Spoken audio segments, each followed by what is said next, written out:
listening to GUFON Radio with Rich Giordano.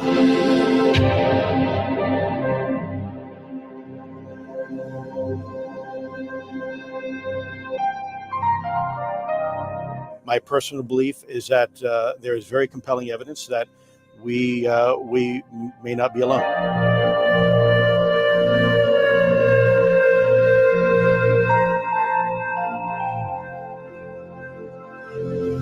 There has been and is an existing presence, an ET presence. It's not going to make a difference. It's not going to change reality.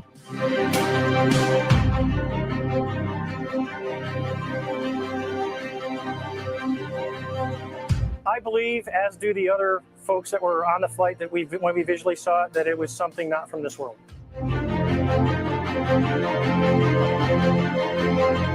GUFON Radio.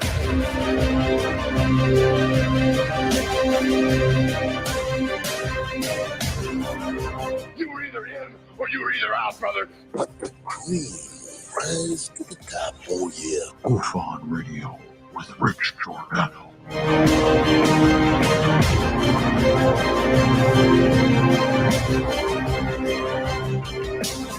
I occasionally think how quickly our differences worldwide would vanish if we were facing an alien threat from outside this world.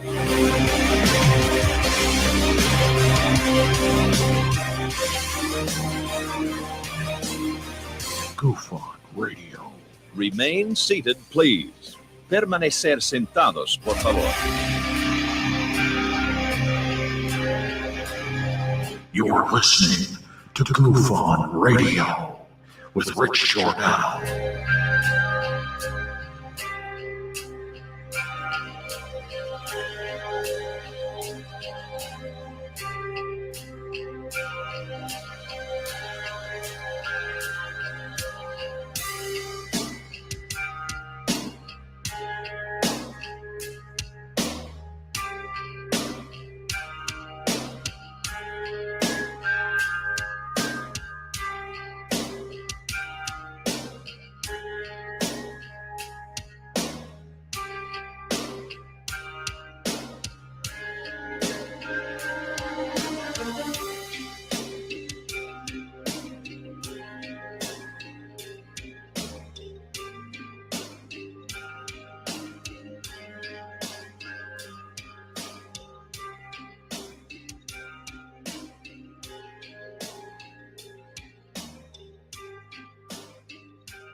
All right. Welcome to GUFON, everybody. It is Wednesday, August 4th, 2021. How is everybody? Look, you're doing it. You're already halfway through the work week. You 9-to-5ers, I love you that you even show up here for this little show that we have called GUFON. We are going to have a great show tonight. I already see people upset. What are you upset about? Come on. You know and I know that nobody has proven that Meier's a fraud, only that they can maybe duplicate what he did. But other than that, Michael Horn's joining me tonight in a minute here, and we're going to go over some things that are, I think, a little bit new. Some pictures that he wants to show with the military, I think some military jets. Anyway, he'll explain that. But let's enjoy the show. Let's hear, what's being presented. Some of you know in depth all of this Billy Meier stuff. I know some of you out there have went through it with a fine-tooth comb. Good. I'm glad. Because I definitely want this to be an informative show, if I could speak, and one to where maybe we can come away with something tonight that we haven't come away with in the past. We always try to shoot for that. Hey, Mr. Fessler, thank you for the $5 super chat. Kicking off the super chats tonight. Don't forget to support the show through super chats and super stickers and become a patron. You can do that and also PayPal and Cash App. You know where the links are. They're in the description and on the homepage of the YouTube channel GUFON. Without further ado, as they say, and thank you, Mr. Fessler, for the $5. That's super generous of you right out of the gate. I appreciate that. Without further ado, I'm going to bring him on. It's Mr. Michael Horn. How you doing, buddy? Uh-oh. Between swigs of water, but I'm fine. Rich, how are you? Yeah, that was weird timing. We have some sort of scratching going on with the microphone all of a sudden. On my mic? Yeah. There you go. Nope. You're back. What kind of mic? Yeah, that looks like a regular mic. Yeah, we didn't have this problem before. All right. It's This pretty is bad. a Yeti. I have Supposedly. the Yeti, yeah. It's All right, pretty let me bad. just see. How's this? Any better? Worse. And any better now? Worse. Worse. Okay. Yeah. Let me check the settings here. That's odd. We did the test before. We did. Any better? Let's just see. No. No, Any it's better awful. here? It's terrible. No Wait. better there? No. And no better there. It's almost as if you have a wire that's frayed or something. Mr. Catfish, thanks for the $2 super chat. Appreciate that. Yeah, it's bad. I hear it. It sounds like a propeller airplane. Hold on, let me just see. Okay, no problem. So, Another. I mean, this is what happened. Oh, there you go. Whatever you did. Oh, now I don't hear you. Can't hear you. Can't hear you. Thanks, Mr. Catfish. Elena with can't hear you. With the $10 super sticker. Thank you very much. Can't hear you. You guys are awesome. Your dog is crying. I know that was pretty scratchy. Still can't hear you. Yeah, we did the test like we're supposed to before the show. It started. Everything was fine until I came back. Thanks, Elena. Elena Iyanu with a $10 super sticker. Thank you very much. I would pump it up more, but all right, we're waiting for you. As soon as we hear you. Yeah, I know it's 10 pounds. I just like to say $10. It's easier for me. I don't like to think too much. Obviously, you know that. Man. No, while Michael's getting set up there. Oh, wait. You see now, I see you have the mute button on, it says. Mute button. Your mute button's on for some reason. Let me see if I can unmute you. I cannot. Can't unmute your guest. Their mic isn't connected. It's saying your mic's... Can you hear there you me are. now? Yeah. 1, There 2, you 3, 4. Yeah. No? Yes. No? Okay. Yes? Yes. Okay. That was weird. But you can't hear me? I can't hear you. Well, how are you going to do the show? Hold on. Wow. Built in. Output. Built in. I'll just say hi to some people. Can you hear me now? I can still hear you. And can you hear me now? Yes. Can you hear me? Yes. I can't hear you. Yeah, that's terrible. It was working Let's see. before. Watch this. Cannot hear Rick. I can put banners up here. John or Rich. Maybe we will get an email or a message here. It worked before, Michael. It worked before. So while he's figuring that out. Does this work? Well, can you hear me? That's what we need to know. I can hear you. I can't hear Rich at all. All right. Maybe This is strange.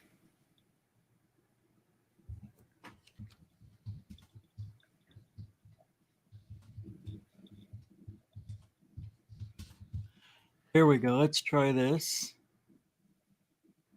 No.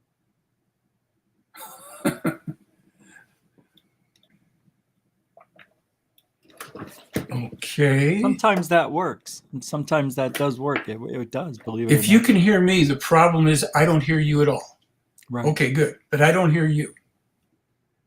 That's weird. Let me try this.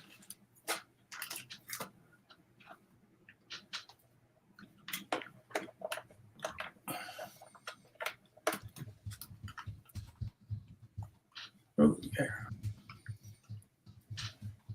1, 2, 3, 4. Can you hear this? You don't hear that, Yes. right? You do, but say something. Hello. Weird. Hello. Not hearing you, Rich. Dang. I'll try another browser. Hold on. All right. Yeah. Well, he's getting that there. Boy, this is Alien so Girl, exciting, I can Uno, barely Uno, take it. Uno, welcome Hold to the on. show. Dark Sky, welcome to the show. Stacy Singer, welcome to the show. Stuart Bodwell, welcome to the show. Elena 1, Ianu, 2, welcome 3. to the show. Ian Burwell, welcome to the show. Oh, Mike Hey, Anderson. Michael, Dark Hour Paranormal. I almost said Dark Sky. That's weird. Welcome to the show. I am Karen 2.0, not me. Hello to you. Welcome to the show. Bob All Gray, right. welcome to the show. Darkest Gooner, welcome to the show. I know, right? Whoa. Oh, I didn't mean that. Can you hear me now? Whoops. Can you hear me? I can hear you. All right, so I'm going to remove, then you might as well shut out the other one, the other browser. Got it. Will do. I can't believe that worked. Good thing. I All know, right. right? I hope You're right. everybody's salivating to take a shot at it here. Everybody's good. No, everybody's good. Good. Did you close the other browser? I did. It's just taking a second here. Okay. All right. So welcome to GUFON. And I was saying before, and welcome everybody, that, there's a lot of controversy with Meier, as you know. I know you know. You live it.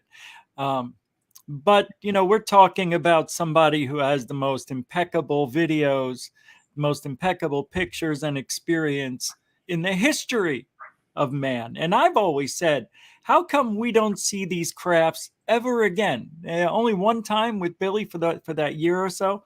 So what's going on with Meier? How come is he seeing these still? Well, Meier has been meeting with the people whose craft we have photographs and videos of, films of actually, and one video. He continues to meet with them for almost 80 years. Oh, wow. Oh, okay. And yeah, the photo ops started and right around 1964. Most don't know that. And it was with the earliest photos that the case was proved by a military expert intelligence. And unfortunately, most people in ufology, I'm just going to be blunt about it. Because, let me preface it this way. All right. Billy Meier has survived about 23 attempts in his life. Is my sound okay, or is it distorted? No, you're fine. Mine was a little low, but you were cutting out because of the internet connection, I guess. Okay. You were choppy, but you're fine now. Okay, good. Meier has survived 23 attempts on his life. His children, there was an attempted kidnapping at knife point. People have vilified him for all of these decades, and yet he's the only scientifically proven contactee, and the contacts continue to this day. What I want to say, with all due respect to people who might want to challenge that, which is fine, I'd like you to understand something in advance. It would be wise to not come and try to teach the course if you're still a student. And everybody that I encounter so far online and elsewhere are effectively students. Most people in ufology are interested in being entertained, scared, they want to speak up, what have you, but they don't have the education, the thinking skills, the credentials, etc. They don't even know what they're literally looking at. Nonetheless, anybody that has a challenge or a question, I'll be glad to address it. But I am going to suggest that if you ask the question, and if I give you something to check out, that you go and do that. But there are people who are very intelligent and very versed in ufology and looked at Billy Meier's stuff, and for whatever it is they're finding, they're saying he's a fraud. Why, though? Because they don't have any scientific approach. There are no scientific standards in ufology at all. It's really a kind of a refuge in terms of the people that come to represent themselves as experts and all the rest. It's a refuge for people who are simply not qualified. If they were qualified, they would be able to read within about 12 minutes one document, which is I've had online now for almost, well, 3.5 years. They'd be able to read the document and understand right away that the case is impeccably accurate. And then they could reverse engineer. They could go back and look, take these suggestions by a military expert, let alone the experts from 40 years ago who used, at that time, state-of-the-art technology, or the experts from 2-3 years ago who used contemporary state-of-the-art technology. And just for people who might want to say, well, Phil Langdon is there's a guy in England. I worked online with Phil Langdon beginning in 2009, helping him to take his best shot. He was trying to duplicate, the first thing he was trying to duplicate Meier's film where the UFO goes around a tree. Yep. He failed. And I have to tell him, look, Phil, very nice, except you failed to get the momentary pause of the UFO at an angle in that film. It's clear. Oh, I'll go back and attach another wire. People who've never, I've been to Switzerland 20 times. I've trampled all over the countryside. I've visited locations where these things were done. I've had a guy with me as a reference point, 6'2", where we could basically figure out what would it take for this man in this environment. And this was done far more professionally than I did it by experts using state-of-the-art contemporary technology, Google Earth, online, pardon me, technologies that anybody who wants to get that technology and follow the protocols can do it. Phil Langdon thought he could fool people with these kind of, what do you call it, duplication. He's a great model maker. He's not a great photographer. And when Phil makes his models, generally right away you can sense that's a model. It's not a film. And what he did with one of these films here is he attached the model to his camera so as to get an effect, but he could not duplicate. That's why he actually threatened to sue somebody who said, hey, I want to take your films and your photos and I want to have them analyzed, computer analyzed, like Meier's work. The guy threatened to sue him. And then there's a famous photograph taken at night of the so-called wedding cake craft. Yeah. Phil claimed he duplicated it. The real wedding cake craft, when you take it right off the internet and drop it in Photoshop and adjust brightness and contrast, you see a large object hovering over a road with an energy field around the object, a grassy hillside. When you put Phil's photo into Photoshop, you get a smudged photo. That's it. So anybody that really wants to dig into it, I suggest you educate yourself. And, you know, we have so much stuff on my blog, my website. We've long since passed the point of any. Where do you find anybody produced like the photograph that's over your right shoulder? You know? Oh, yeah, yeah. I mean, who on earth has anything comparable to that? Not even remotely. Nobody. That's why it's so too good to be true. Well, it's because people have ideas and beliefs. They have no reference point for anything of extraterrestrial manufacture, right, except the Meier stuff. And they deliberately used a lot of disc-shaped craft, the wedding cake being a strange variation of the thing, but they did it because it provokes us. It hits a lot of people's very ancient memories. This is something that's appeared in our distant past. These are not stupid people. And if Meier, with one arm, doing everything that we know he verifiably did single-handedly for the past 50 years or whatever the hell, if he could make these things, there's no reason, if you want to accuse the guy of being a profiteer, why wasn't he off to Hollywood accepting all the offers for special effects? He turned it all down because it's real. And when he was asked, how do you take those great UFO films, Billy, he said, well, I take the camera, and when the ship comes, I press the button. So is he only visited when he's alone? No, there are people that have actually, so much here. There are eyewitnesses, there's eyewitnesses to the extraterrestrials. There's 5 or 6 other photographers of the craft, but people in ufology do not have a background in research and investigation. There are other videos other than Billy Myers? Sure, there are other kind of the same craft? Pardon me? Of the same craft he's captured, because I want to see that. Other photos, I think they're on the Swiss site, some of them. There are other photos taken by other people who happen to be there, including a skeptic who used to defame Meier, a guy who lived in the overall area. And then he was out one day taking photographs in his field, and there was the craft. He starts snapping pictures of it, and he sends them to Meier, and he says, I'd like to meet with you to apologize in person, as did one of the people who tried to kill him. I mean, honestly, look. I thought the government was trying to kill him. People wanted to kill him?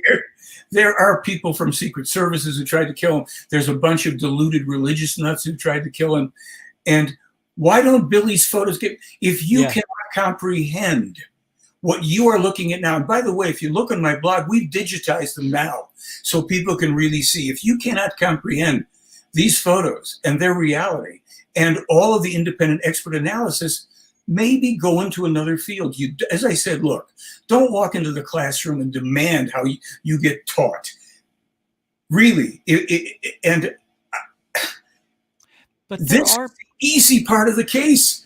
This is the easiest part. It's the most controversial because, oh my gosh, UFOs from outer space, the guy's got to be hoaxing. Really? Did you ever, any of the people who ever said, hey, they've never gone there. They've never walked around. They've never met with Meier. They've never met with dozens of eyewitnesses to all sorts of goings on there.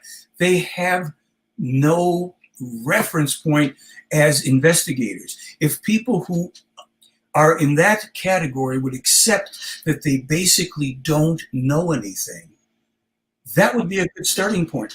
I started there in 1979, 42 years ago. I questioned, I was skeptical about things, I doubted things.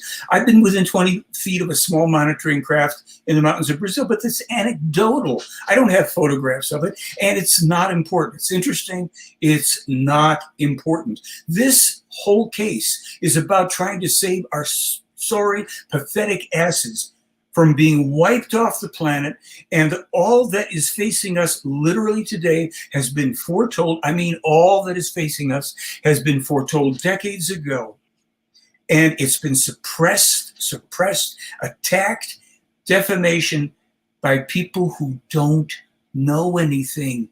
They're unscientific.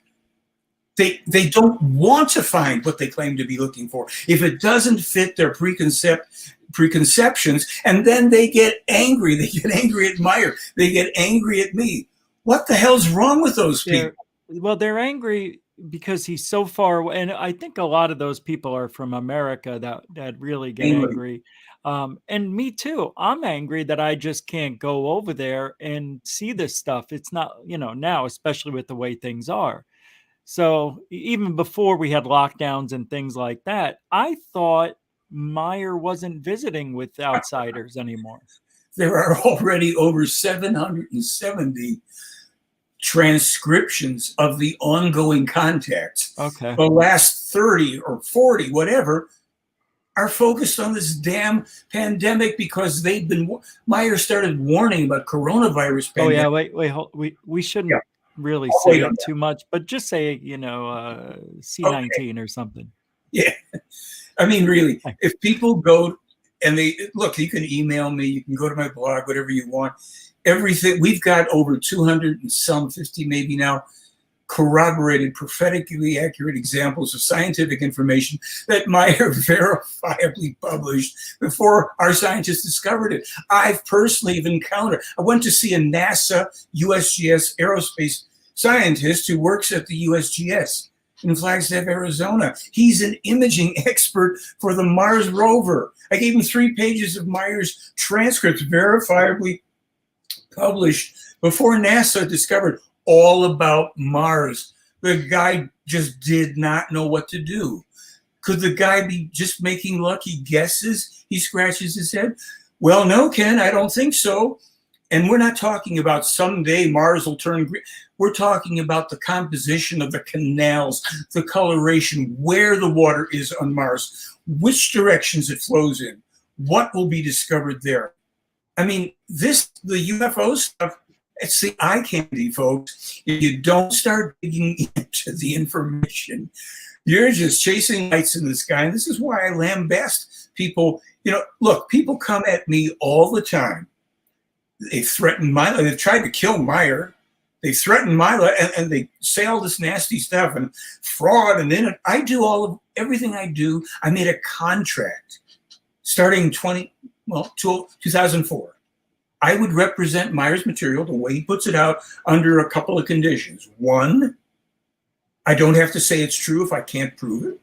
Two, I don't have to agree with everything. And three, I'll do it all for free because the idiot parasites, mainly in America, who see everything through the prism of dollars and cents are going to accuse me anyhow. He's only in it for the money. So we can't win. That's the kind of field we're in. I don't care. I know what I'm doing and why I'm doing it. But here's one of the pictures, and people were commenting in the chat room about this.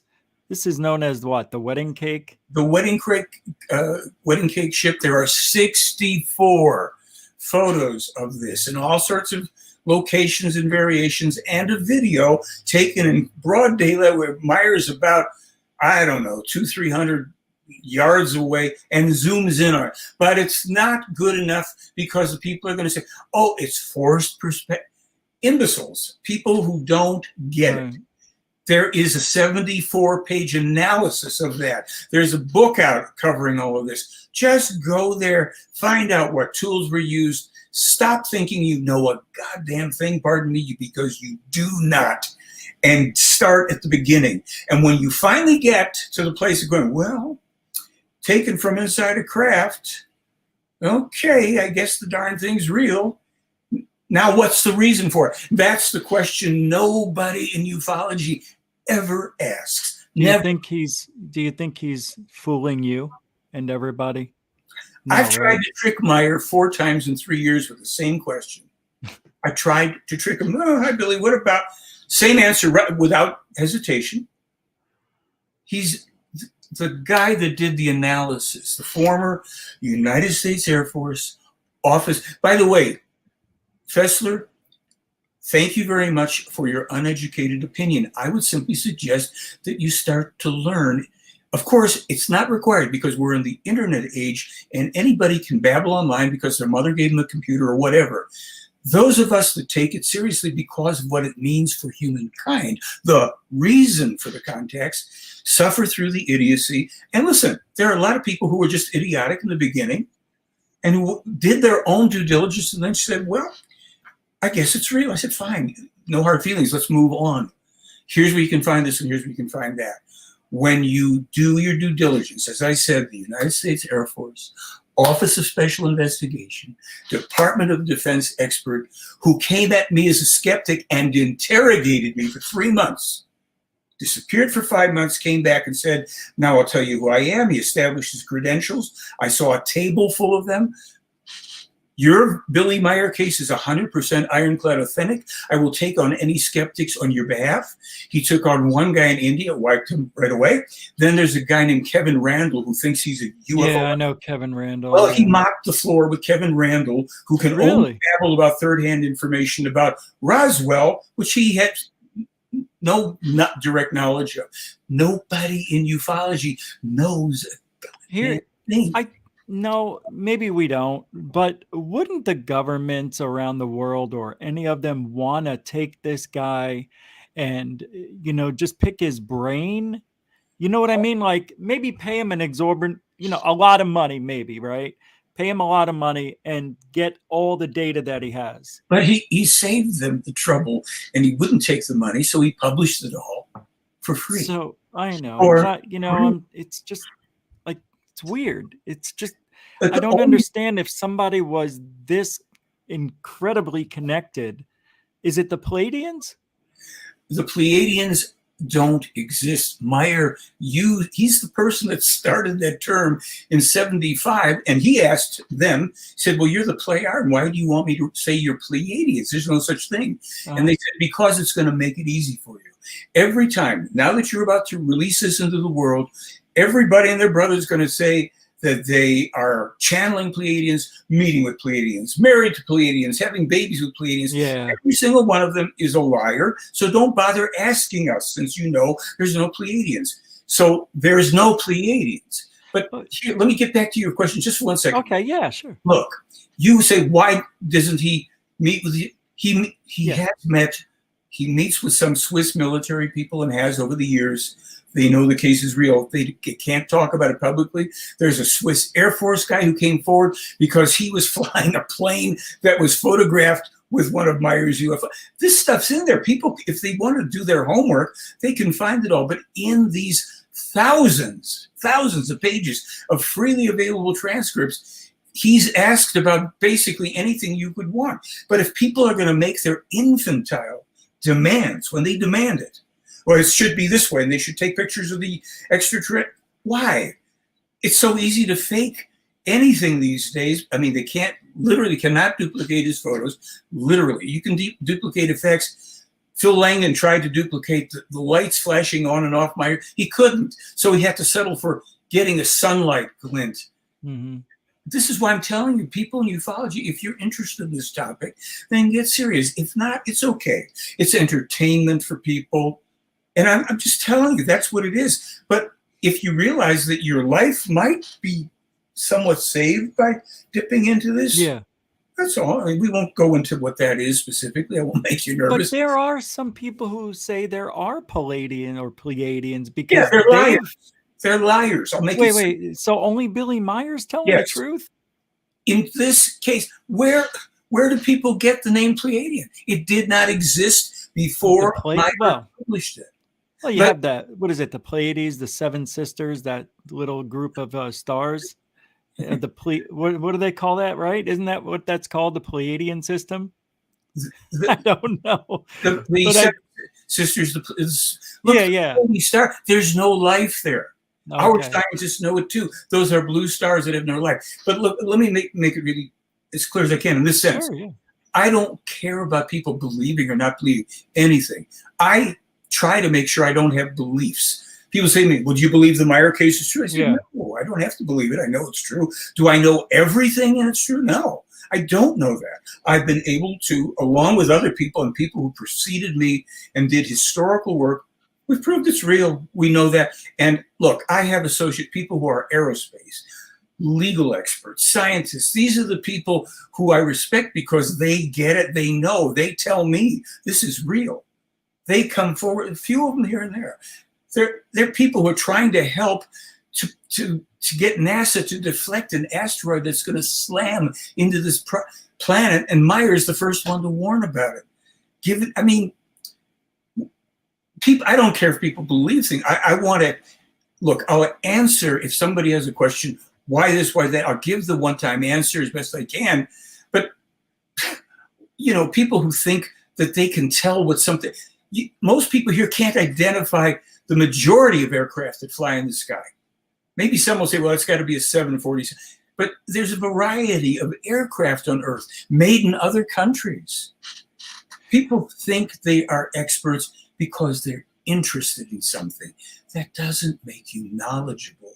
I guarantee you, unless, of course, the people that are, of in ufology want to publish our credentials. Tell me, here's something for you to think about. And I'm not trying to get you in any trouble. I'm not going to go in that one area. But I say all these people are phonies. They're liars. From Jeremy Corbell, Corey Good, David Wilcock, Richard Dolan, Nolan, this one, that one. Yeah. Does anybody here think they can duplicate it? Of course. But how come none of those people, Lou Elizondo, Chris Mellon, who's admitted to me in writing, he knows this is real. Why don't you people do your homework? But none of those people have yet even threatened to sue me. Why? Wait, Lou Elizondo said he knows this is real? No, let me back it up. I'll tell you who's admitted. Yeah. Chris Mellon admitted to me in writing he knows it's real. His attorney, Lou Elizondo's attorney, Daniel Sheehan, in a 10, 12-minute phone call with me, told me he knows. He's got Meier's books. He knew Wendell Stevens. I have a recording of it online. Right there, I'm having the conversation with him. And he knows it. And Lou Elizondo published. Here's for those, if there's any Lou Elizondo fans out there, you might know that Lou Elizondo in writing pledged two items out of 5. I will always tell you the truth, and I will always push for full disclosure. So I've sent at least 10 tweets and emails and all saying, Lou, you say you'll tell the truth. What's the truth about the Billy Meier context? He refuses to answer, but yes, he knows, because he and his friend Sean Cahill, and I'm going to answer Ricky's question in a second. Sean Cahill have a video, and I've got it on one of my, with Lou Elizondo and him in the car listening to my video about Lou giving me a thumbs up. All of them know, but they're such traitors to the country. May I say that loud and clear in case anybody's unclear? I love it. They are traitors to the American people for denying what they've admitted and know is true and what is true, and for being too cowardly to call me out for lying. Am I lying? I don't have to pledge to always tell the truth. I'm telling the truth, and I'll confront and I interview with any of these people. They won't do it, because then the whole damn scam comes apart. Well, Billy Meier. And then people, who's Billy Meier? Well, they're going to get the skeptical thing. So here's the thing for Ricky. The reason we're talking about it tonight is because, and I gave this answer about 20 years ago in Hawaii, is because this one middle-aged, gray-bearded, one-armed, so-called Swiss farmer had the strength of character from the age of 5 to proceed, despite every threat against him, to meet with these people and to exactly take down the conversations, publish them, publish the photographs, because nobody here that imagines that they are or why didn't they meet with me? Please. You haven't yet, anybody, I'm not even addressing people here, to the UFO community where people think like this, and to the phonies who call themselves experts, none of you have been able to march through the evidence and make your own conclusion. If you don't think it's authentic, then you've got to go through there and show me where we and the military and photographic special effects, electronic, and every other expert is wrong. Now, that's all I think I should do in terms of making the case. I'm glad to, if there's questions, I'll address them, but this is up to each person here.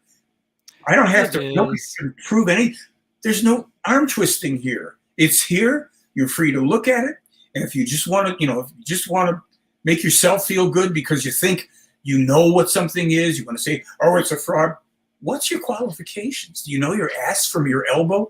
I guarantee you, the people that say fraud or hoax or fake do not know their ass from their elbow. And if that isn't accurate, then let them post their evidence to the contrary. Here's the thing. The actual confirmed existence of and contact with extraterrestrial, space traveling, intelligent, that would be the single greatest and most important discovery in all of science and human history. And therefore, if this is true, here it is. Here's the question. Why hasn't, and of course everybody thinks they know all the answers here. Yeah, why thank you guys for the photos of the beings. If they're that comfortable of the craft being photographed, why not? Because they're damn human beings like you and me, and it's not hard. He released photographs. He took photographs of 2 of the women on board the craft. You have to understand something, and this is established. I don't care if people believe it or not. If you do your homework, you'll find out it's true. He always took the photographs, sent them away to a camera store, which sent them away for processing. Some photos and films never came back. Some were manipulated by the parties. As early as 1976, when Meier took those photographs, he was told, those photographs of the women, they've been manipulated, and we have it up on my website for years showing how the photographs were altered. So taking photographs of people, oh, well, I really want to see that because that would really convince, then I'd really believe. Forget it. If you can't think, go chase lights in the sky, do whatever you want. The true form is in the printed material, and the evidence has been documented. If you want to go on, there's a free 74-page document on the wedding cake raft. There's another, 10, 12 page document on It's there. Why? Do Where, does though? anybody have Where? a question for everybody here. But where? Where can they find it? On your website? On my website, theyfly.com. Right. If they go to corroboration and evidence, they're going to find 7, links right there. It's going to link right to analyses. But how come nobody in ufology ever gives all the phonies that you love to listen to? Why don't you ever grill these people who have zero evidence? Zero. We do. Okay, I'm not giving you a hard time. I know. No, I'm just saying in general. And so you can give me a hard time. It's okay with me. And the Beam Ship Gallery, look, nobody has one photo. And Meier, we have 617 remaining, all digitized. What do you have? You have some new photos, or relatively new. Yeah. Do you want me to try? Look at those. Well, to do that, I have to, what do you call it? Open up my, what's it called again? Oh, yeah, my PowerPoint. I'd have to, would that work? Can we share that? Yeah, of course you can. Okay. Yeah. Do you see the button that says share at the bottom? Okay, hold on. Whenever you're ready, yeah, let me know. Okay, I'm going to get there. Oops. I'll remove this. I'm just getting all sorts of crazy. I'm really such an amateur at these tech. No, it's okay, man. We didn't know where we were going to go, really. We knew we were going to talk about these photos, though, and then I was like, well, we can just talk about whatever. You're like, yeah. Well, I want to talk about the photos, and let me see if I can find another screen to share it on. But I understand where everybody's. I used to be well, look, I'm not saying I believe or disbelieve. I just don't know. And that's all I can say. I don't know. Well, but I see both sides of it, and I like to think that Billy Meier is that guy, and maybe someday it'll be me, somebody else. But like I've told people, we've never seen these again from anybody else. He's the only one who's captured this stuff, which I find really odd. He's the only one. For 1 second here, can you see this screen? I do. Yeah, let me pull it up here. The PowerPoint screen. Yeah. Works perfectly. Yep. All right. So if you want, I'll run through a bunch of stuff. So go right ahead, man.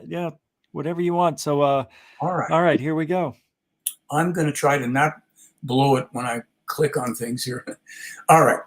I said this moments ago about the confirmed existence of and contact with extraterrestrial life would be the single greatest discovery in all of science and human history. But there's a criteria that we need to determine the truth, and that's the quantity and especially the quality of the evidence. And images of lights in the sky are only evidence of lights in the sky. That's the crap that we got from the Pentagon.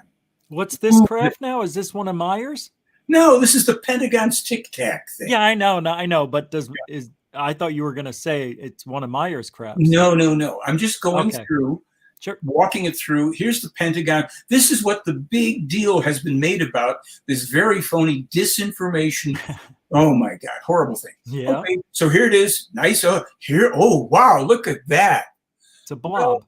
Now, what every single lying UFO expert has suppressed so they can make money publishing, peddling disinformation. Here, these, remember, were taken between 75 and 82. I've got a couple in here from earlier. Okay. This is all pre-digital era UFO photos. Which is nice. Yeah. Oh, wow. So, folks, look at it. Don't tell me that you think it's a pie plan plate, because then I'm going to think you're an idiot. I'm sorry. Look at it and say, I don't know. That's fair enough.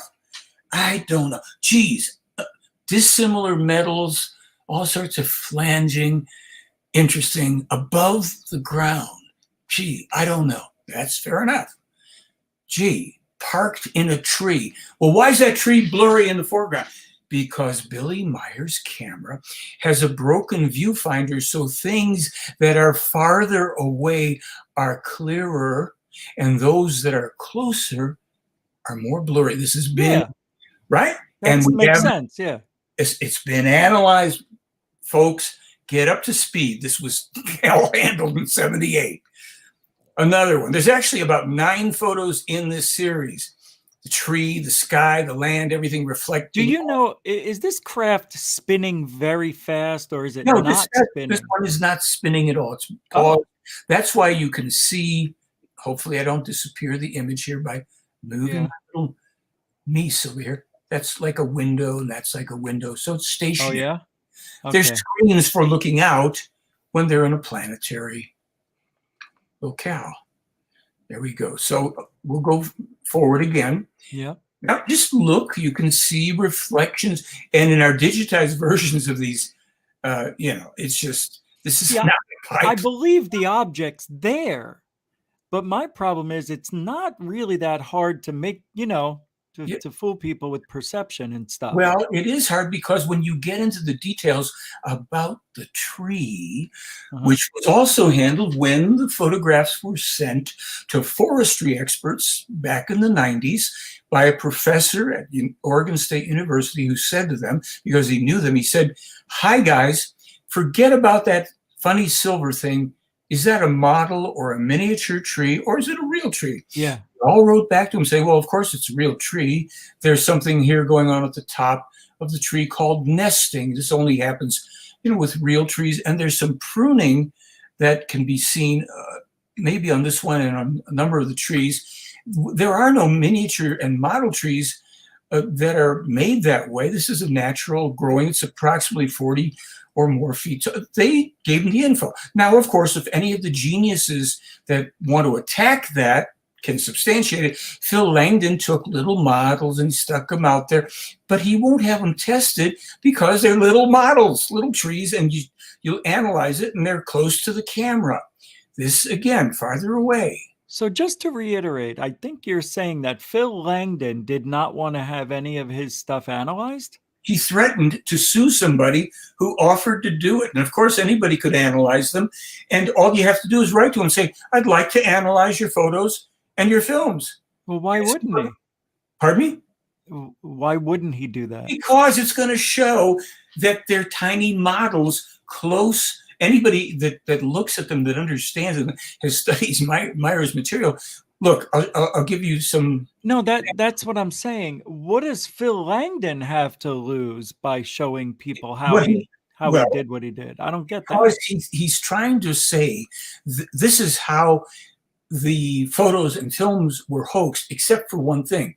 Now, when you look at this photo, for instance, Meier's camera is good for, and so these were a bit closer, but they were still beyond the tree branches. Yeah. But there is a fuzziness around them because they're farther away. Every one of Langdon's photographs shows you clear, crystal clear, little things that shouldn't be crystal clear. It's just I hear you. Painfully obvious. Look at this for a moment. Now watch. That's Meier's, right? Yeah, this is Meier's. Now this is what Langdon couldn't duplicate. Watch carefully. Look to the right, and now there and there. Oh, wow. Those are lights. Those are not sunlight. That's a light going on and off. Oh, okay. It does look like the sun glinting, maybe. Okay. It's not. The sun wasn't. Watch it again. Yeah, I will. Yeah. I mean, you've got to just try to. I am. I'm open-minded. Everybody that thinks this is the sun. Let's see. Wait. See if we. Well, it's hard to stop it. Yeah, that's all right. It's not. It's shining from up here and shining from up there. If it's the sun glinting, why isn't it spreading out? This was 1976. That would have meant, if it's not the sun glinting, then, well, Meier must have made a model and put remote-controlled lights. Anybody ever do that? No. Not that I know. Here's the wedding cake ship. Now, people, again, nesting down here where the tree was pruned. Why would the UFO go into a tree like that? For the sake of reference point for size. Oh, so wow. People would get it, because since the tree and the UFO are going to be fuzzy at that distance. It looks so fake, though. But I know it could be real. I just don't know. I know. I don't get mad. I'm just saying. No. It's fair, Rich, but you've got to ask yourself, what does it mean? It looks fake. It's too good to be true. It's too But, good but to be why? true. Why? Because I've never seen it since. That's right. That's Yeah. right. Never seen it. I have No, nothing to no, reference it to. this is correct. I'm not mad. I just want to get to Yeah, the yeah. bottom of this. Here's the pruning. Here's the nesting. What is the pruning from? Just the tree pruning, like falling branches, or No, somebody no, pruning more it? than likely, when it was growing at a certain stage, there was a branch there Got that it. needed to be pruned. You know, it's I like just want to make sure. prune trees. Yep. Yeah, you know, you prune a tree when there's branches that are dead or, you know, Yeah, growing. yeah. Okay, so this is in front of the tree. Now, as I said, there's a video online. Meier zooms in a freaking 500-600 feet. Here's it at a crazy tilted angle, right? Mm-hmm. Just out there. Here it is at a crazy tilted angle. Look at the details on this. What the hell? Man. That's like too clear, man. Yes, it's too clear. That's right. Phil Langdon couldn't duplicate it. These blue crystal light things. Yeah, what is that stuff? Who the hell knows? But I'll tell you this. When Langdon made his attempt on it, he stuck little thumbtacks in it that were red, and he never shows it. He says, and here's how I did it. He pushes one little thing, and then later on there's 100. He didn't. It's laughable. This guy, people, Phil Langdon fans, look, we went through his video and we captured it. He was using two hands. Even in the video, the poor guy is so desperate. If and when if it's ever important enough, we will put it all out and skewer this poor guy. And you know, he's a very religious fellow, and he's very upset because he's got a deeply religious cosmology that doesn't let him deal very well with this being real. Look at this. Oh wow, I didn't know. I didn't see these. Yeah, well, this is why you're not going to see any of this freely. You're not going to get the morons like Dolan and the rest, who was just caught. Dolan was just caught apparently representing something that's very dubious. They won't talk about it. Look at what you're looking at when you look at this, and this is how it was proved authentic. This is the reflection of a building in the background. If this was a small model, and this is shown in the analysis, if that was a small model, you couldn't get that size reflection in it. I believe that the objects there, those red things look like gems or crystals that, you know, I don't know, you could buy. But I mean, I'm just saying this is what it looks like. Did Billy Meier ever give an explanation or description how the craft works with these balls around it and everything else? Not really. Why? That's what we need to know. Let me say something, Rich. All right. Not any of us can do a damn thing with UFO. Even with here it is. By the way, here's the nighttime shot. What? Yeah, there's the nighttime shot. Right? It's got to be that's got to just be an orange model against a black curtain, right? Oh, pretty nice details, but that's just got to be against a curtain, right? Oh, you put it in Photoshop, and what happens here? Oh, there's a big energy field, and down onto the lower right, that's a road. You may not see it as clearly here as we have it online. I see it. Okay, and there you see that white post down there? That post is 1 meter tall. They're all over Europe and Switzerland. And to the left is a grassy hillside. That road beneath the object is a graveled road. And there's one of those lovely little 1 meter high things. This craft is rather substantial in size. But like again, 60 feet maybe? Maybe 40, somewhere between 20 and 40. Okay. Here's taken from inside the craft. Inside the craft. Wait, inside looking out? Meier is inside one of the regular UFOs, and he took a couple pictures outside. Here's one clearly above Switzerland. The two discs, one pretty unclear in the background, one not too bad in the foreground, and down below. So this is the easy stuff now for all of our friends who are going to have a fit about everything and who know better because, well, I don't know, because, you know, they have computers and they think, no, what you're looking at here is one of a number of photographs that I personally discovered last October in a storage unit in Utah. That is a craft from piloted by an extraterrestrial that we're told is named Asket. And that is a then top secret F-117, maybe F-117A stealth fighter. Please pay attention. Stealth fighter that has just come in to examine that object and is on its way now back to from where it came. This is when it came in, and we've got 4 other photos about this. Now, I'll get to that in a second. Yeah. Oh, But- gosh. Okay. Oh, yeah. Oh, Yeah, no. Now, just so you know, we've posted all 7 of these photos freely on my blog. These photos were taken in 1981 by the lead investigator, Lieutenant Colonel Wendell Stevens. And we know that this is from the 1980s, probably right about 1981, because I also sent the photos off to a guy who formerly worked, he was an expert at Kodak. And he said, well, I'll look at it. And then he told me, this is what I found. The objects in the photo are actually there. The black object is a bit fuzzier in most because it was moving at a faster speed than the other object, which is more stationary. And he went on to describe some things about that. He also said that based on the text on the back of the photo, for those of you that remember photographs, that was a processing codes from Kodak in the 1980s. So yeah, you've got authentic photos there. Now, not one of the lying, phony charlatans that people want to quote in so-called ufology who are misdirecting everybody away from this will even talk about these. I put it up on Twitter, on Facebook, I emailed them off. It's crickets, because these liars, as soon as they go and look at him, they're going to go, and somebody says, what do you mean, more Billy Meier photos? Never before seen?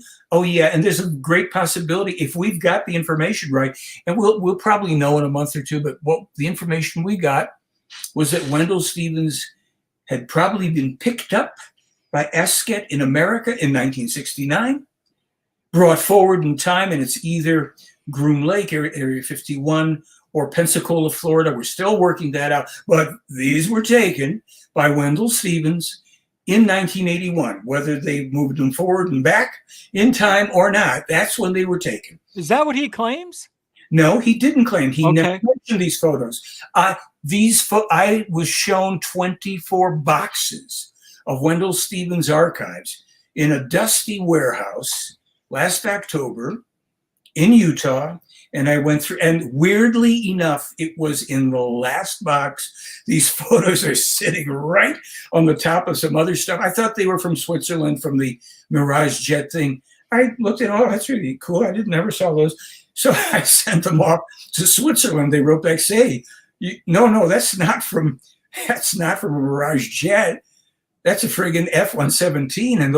And then they found the transcript where Patah was one of the Pleiaren are telling Billy about this whole thing of Wendell being taken to the area, and he could have been killed had they found him there, but he took the photographs. Of course, I say you want to make a name for yourself in ufology, investigate these, tell me I'm a liar and the guy from Kodak's a liar and duplicate them. I mean, people, if nothing else, I certainly hope that this generous opportunity on the part of Rich, and his skeptical questions are welcome. I hope this will be a turning point for you, because it may help you save your life. We'll get to that another time. Okay. Now here's George Knapp, who has interviewed me. He interviewed me in Vegas, 12, 15 or more years ago. Yep. Yeah. George Knapp, he had a little conversation about, let's go here. Okay. Everything you see in red pertains to Billy Meier. And Lee Eldridge was one of the investigators in the Billy Meier case. We're talking about photos. We're talking analyzed by independent experts, film footage, video analyzed, mental sample, confirmed as something we don't. This is George Knapp saying all this. Technology of cold fusion, the landing sites. the strange circular patterns. Wendell and elders and the UFO people were kept out of it. I think that exemplifies the biggest weakness in ufology. Listen to this, George friggin' Knapp. And that's the jealousy that permeates the field. Everybody wants to be the only one with the real story of UFOs, so they kind of written this guy off only because he didn't cooperate with them. He wouldn't let the morons in ufology contaminate his evidence.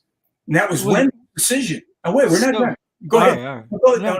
Well, why? Okay, you've said jealous a few times. I'm not quite sure it has to do with jealousy, really. I will give you an example of that because I know of it. Oh, wow. Okay. Yeah, and that was Stanton Friedman, who was a great guy. I liked him personally. Yeah.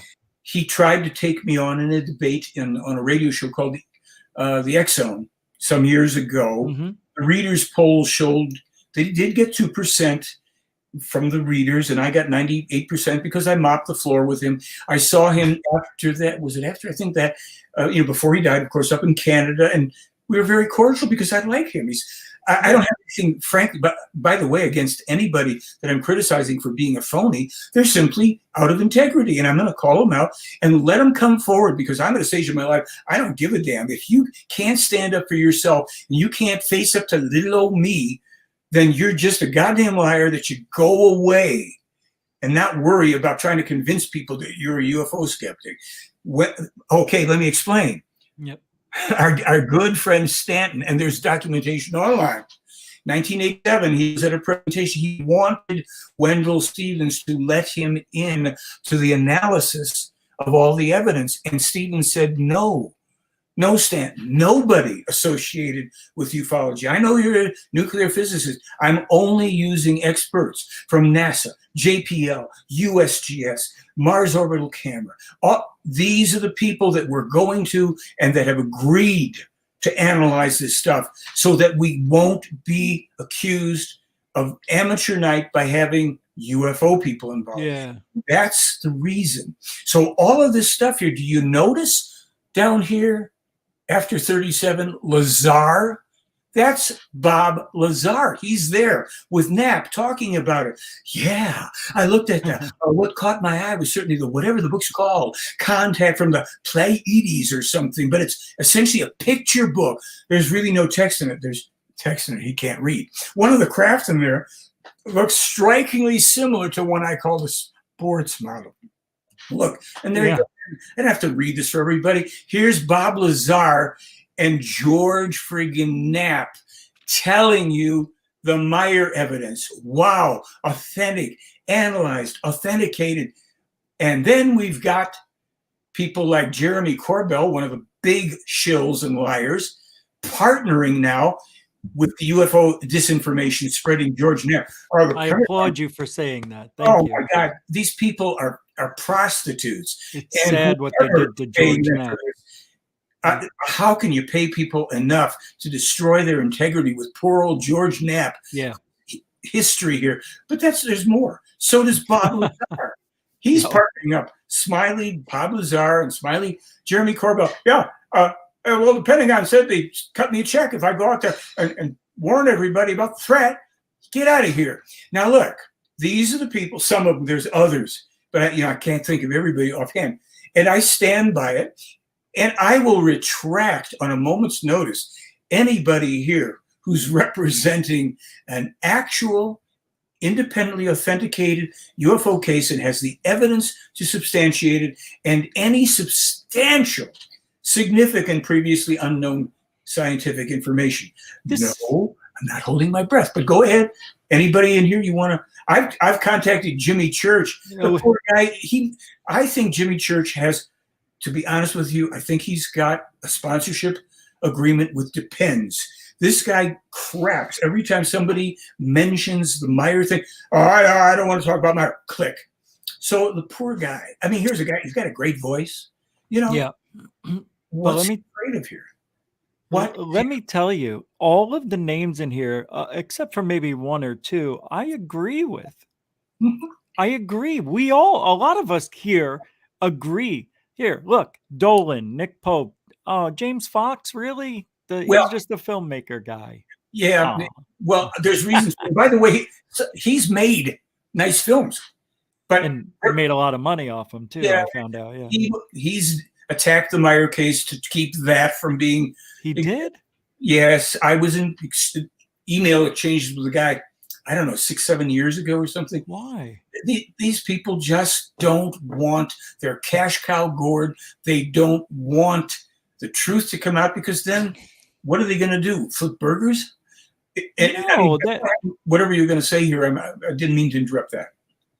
Oh no, I wasn't. I already said what I wanted to say. It's just it to me, all those people really fit into what I say, except for one or two. Okay. People in it for themselves, not for the greater good. And I agree with your list. 95.9% of it. It's my experience. I mean, here's mine too. This is just showing some of these. That's crazy. Just okay. Look, nobody ever asks what the hell the reason for the Meier contacts is, and it's just that simple. It's to help us survive. Billy Meier, first person on record, 1951. He's 14, actually a couple years earlier, but at least by the age of 14, warning. Unnatural man-made climate change, global warming, damage to the ozone, connection to atomic testing, coming pandemic, storm of great magnitude, all this stuff. He sent it around the world starting then, all suppressed. And of course, as soon as these idiots find out about it, they suppress it too. So and this is the most shameless. Yeah. I was just going to say that's awful. But so let me ask you this then. Is Meier telling us through him, you're saying it, that there are no abductions going on? And there are. There are. Okay, all right. But those are not primarily, those are secret military, as are the animal mutilators. Okay. You've got to understand, people. Everybody here is so excited about technology. There must be this kind of craft and that. And yeah, look, alternative technology has existed since the 1920s. The UFO cover-up started in 1915 when these things were being seen over the battlefields of Europe. People, I guarantee you don't know anything. It's all for free on the website, and you can question it. That's fine. But I'm telling you, if you're one of her fraud this and hubcap, this is way above your pay grade. Work your way up to your pay grade. Oh, you turn your presentation off? I think so. Let me just see if there's any. I was just switching back just so we could. I'll just check. I don't think there was. Well, I go into the government's disinformation scam. Why so much of this is happening? Because it's to provoke war with Russia and China. Is that what's going on now? Is yes. that why we're having such a surge in conversation on UFOs? Have you found anything out through Meier for that? Meier's been warning about it for decades. He has? Yes, of course. About where we are now and where we're heading? Literally where we are now. How do I shut that? Do I just I can stop it. So right. Your presentation's done then? Yeah, it's enough, because I can always discuss any of that. You've got to understand. Yeah. The war with Russia and other countries that will join with Russia, China and others, was foretold in what's called the Enoch or Henoch prophecies, published in German in 87, in English in 2002, and authored 10,000 plus years ago by the prophet Enoch. It's described all this stuff. It already foretold the Russian troop movements to Arkhangelsk in northern Siberia that are in that document. They were on my website by about 2002. The Russians didn't move their troops till 2011, 2012. Forget UFOs. You cannot do anything with UFOs. If you want to find out how far back it goes, 1920, all this information is in this case. It's been given to Meier. They explained about the abduction phenomena, most of that. Yeah, there have been maybe a handful where another race went, well, let's look at these creatures, and they, try to blank their memories, they return them. And yeah, there's some hostile folks out there, but they're not attacking us. That's not what those drones are. You are being played. If you buy into any of that, that's my opinion, because if you don't get busy with trying to save your life from here on and navigate what is a disaster coming exponentially in many ways. We've got environmental upheaval coming you're not going to believe. There's 5 volcanoes in central Italy. In 1948, we are told in this information that they did tell them about COVID. Why don't you Hollows, start paying attention. I said to Rich, I'm not going to go into too much stuff here, but the answer is that since 1989, 1995, and so on, this has been covered. We're the first to publish the Wuhan stuff. All that you think you know, please forget it until you go through this material. Now, wherever the heck I was in all of that stuff, because I get so excited about this, you're going to have to understand that the thing that's purportedly from 1948, Meier and his first teacher are taken forward in time. He describes earthquakes in central Italy between 2015 and 2017 that will be the precursors to the eruption of 5 major volcanoes named. Between 2015 and 2017, those earthquakes happened. And every one of those volcanoes is now no longer dormant. And parts of Italy will go into the sea. The eruptions that will take place in northern Germany, the eruptions in the undersea volcanoes. You know, I know. It's when did he make these predictions? A long time ago, right? They go back to the 1940s, the 50s, the 60s, the 70s. Right. But I mean, eventually there will be a volcano erupting. Anybody, I'm not trying to be a skeptic here. I'm just saying. When somebody names specific events in specific countries with specific volcanoes, it isn't, for instance, Meier is the first person to foretell the 9.0 earthquake that will run for 5 minutes at the Cascadia subduction zone, and the tsunami that will come in, the next earthquake and tsunami, that then 5 years later, everybody, or 3 to 5 years later, Oregon State University publishes a new finding, which is exactly what Meier foretold. And then there's the foretelling, just so you want something specific, you can set your clocks to. I don't know the dates when that's not important. Forewarned is forearmed. There is something in the Canary Islands called Cumbre Vieja, La Palma. That's a big, bad volcano. And when that explodes and dumps a few trillion tons of mass into the Atlantic, it's going to come across the Atlantic, we've been told, penetrate the eastern seaboard, including of the U.S., about 12 miles deep, and kill about 20 million people in this country. So you want to set your clock and wait until that happens. But there's other things that are coming, and some are upon us. And those people who, like the fellow that just brought, why didn't they warn us about that? Oh, they did. And I'll just say this without saying too much. I have something, I could just use this word once, new online COVID test. You look for that on my blog. There's right now about 31, there will be more examples of things that we published in English, and Meier actually published earlier in German, but in English. And then we have the earliest publication dates from the CDC and the WHO and the Rutgers, and you find out for yourself who, according to the legal standard, copyrights, who published first. And if you come up with the same conclusions that doctors and scientists have written me that they've come up with, then you're going to ask a question. How did this man know all this before our experts? With all of the misleading information that we've had to go through about certain circumstances going on the planet now that are going to be extremely costly? How did he know that? How could he possibly have pinpointed all that on that date? There's a copyright. It's been on little old Michael Horn's blog. And look, links to the German even earlier. And look, it's a new discovery, a new announcement from the WHO and the CDC. If you're smart, you're going to catch on, and you're going to realize that a little thinking here could save your life. My God. So it doesn't look good.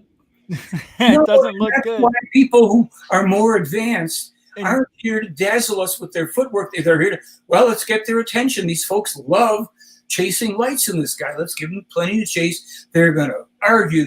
It's a controversy. And now we're going to give them transcripts where we talk to Mr. Billy Meier. And then a few people who've got their heads screwed on start to go, gee, look what they told him then. Right? I mean, look, I got to tell you something. This is non-disease. I had this material starting in 79. Then I get the transcripts in 86. I actually get them from a guy who called himself Alex Collier. I know Alex Collier for some. How do I know that person? Because he's a lying, pathological liar whose real name is Ralph Amagron, that I knew personally and got the Meier material from, and he studied it to create his own false identity. I've written about this. The poor guy he's living in a tent somewhere in Colorado now. Okay, so I get the material, and in 86 from him, okay, listen, you have blood on your hands for being stupid.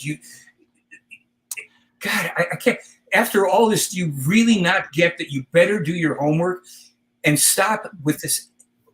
This is ufology. Well, I posted it because they did put it out in a super chat, but Meier, do you think any of the imbeciles that say this crap could have taken an assassination attempt or 2, 5, 7, 17, or 23? You'd be crapping in your pants, changing your identity, and leaving town. So don't pass judgment. You're not even fit to because you can't think. You can't think. If you want to criticize that, you're welcome, but start thinking. Do it. Dig through there and show it. And there's so much material, you'll be busy for days. So when Meier is going through all this effort to bring this information material to people, it's a thankless job. Just like the prophet contactees before him, the other 6, people trying to kill him, nail him up, shoot him, crucify him, whatever, because human beings hate the truth. They think it's got to be a certain way to make them comfortable. Mm-hmm. That truth is very often very harsh, and if you don't like it, you may just find yourself inundated by your lack of thinking when something happens that you've been forewarned about for decades. So this is beyond your pay grade. And I say that to every single person in ufology that follows ufology, that thinks they're an expert in it, that thinks they know what the hell they're talking about. You're not going to get anything stronger than that, than somebody who's going to make an accusation.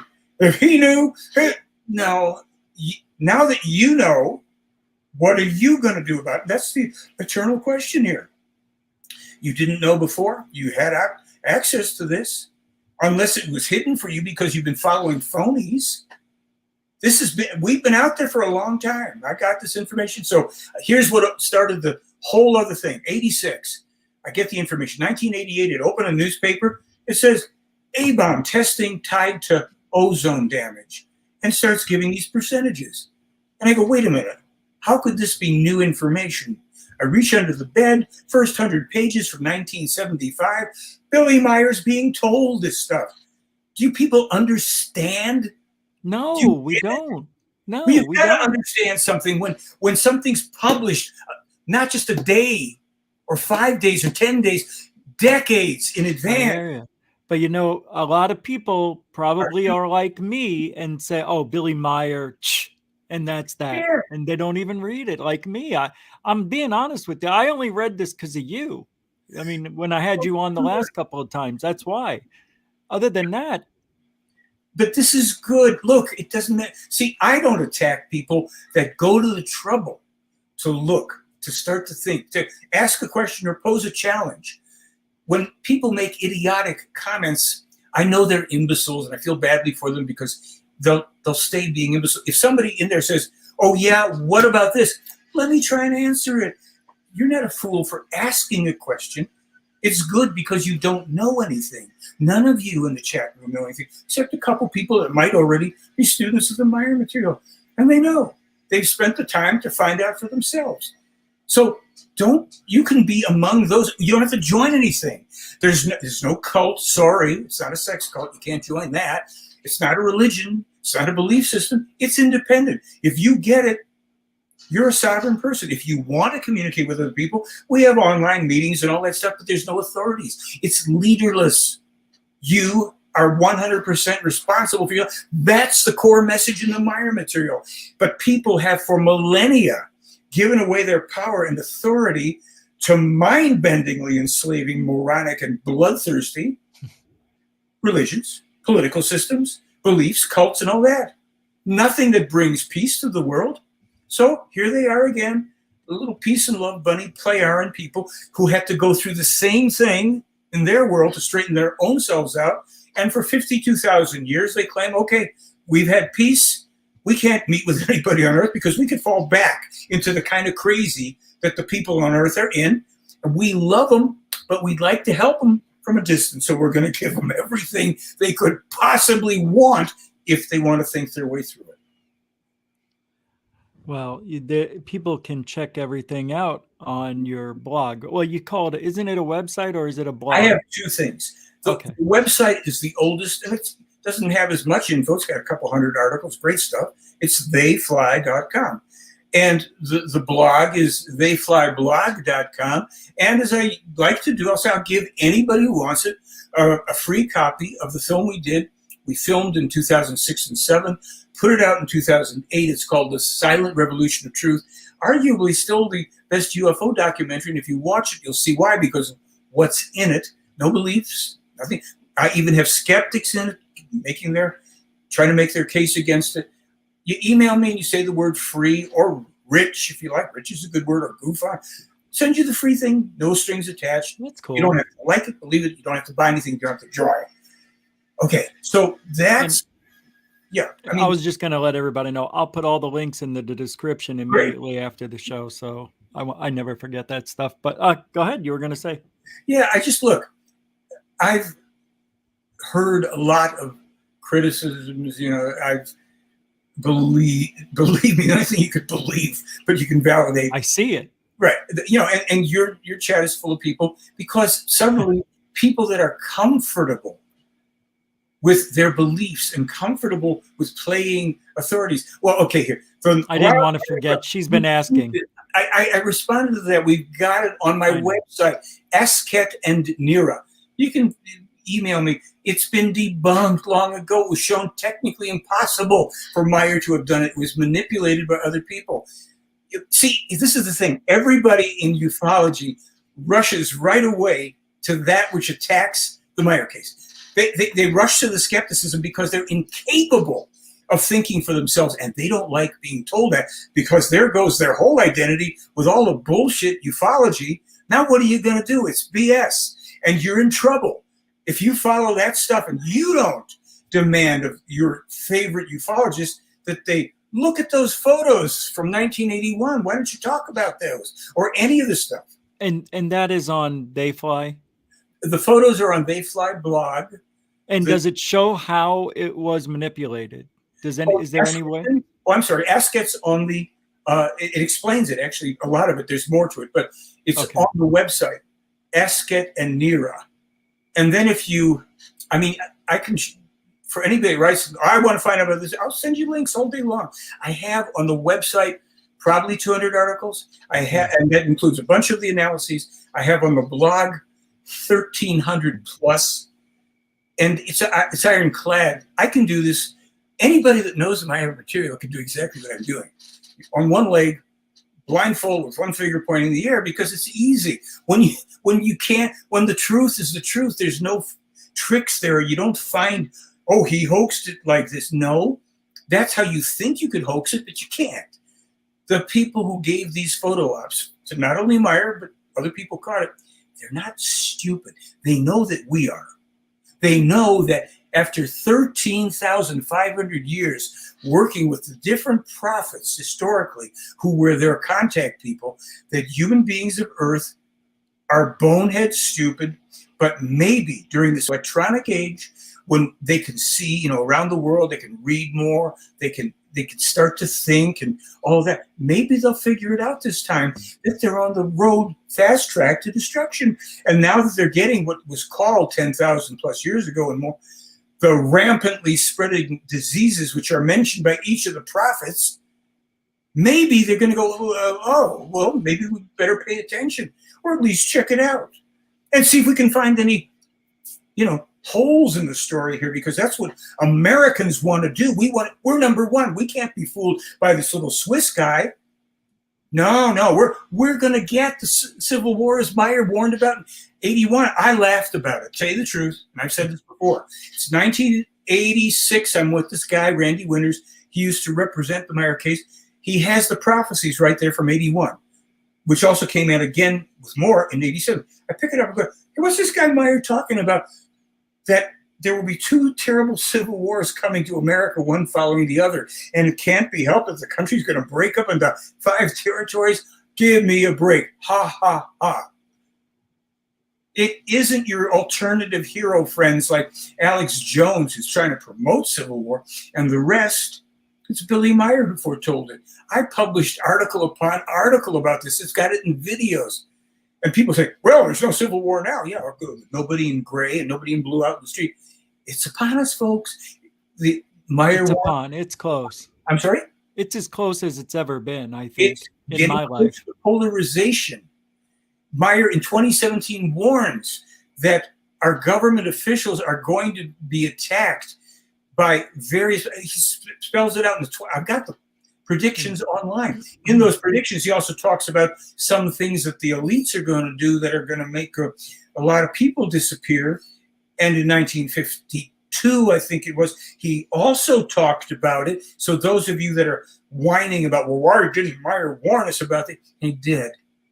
And it's been available. But all of your UFO heroes, every one of them has suppressed it. This has been sent to everybody on that list that I showed. Mm-hmm. They all have access. MUFON, while Jan Hartson was still with MUFON before he got busted for allegedly being some kind of pedophile, it took me over a year to get him to put up a little mention of Meier. They don't want that up there. They want people to chase lights. You got to understand something. All the lovely field investigators for MUFON, they're effectively, without knowing it, working for the CIA and State Department. Because a military top secret clearance guy, they tried to recruit him for MUFON. They told him, well, the good stuff when people go and photograph, we send that upline because most of the UFOs are secret military.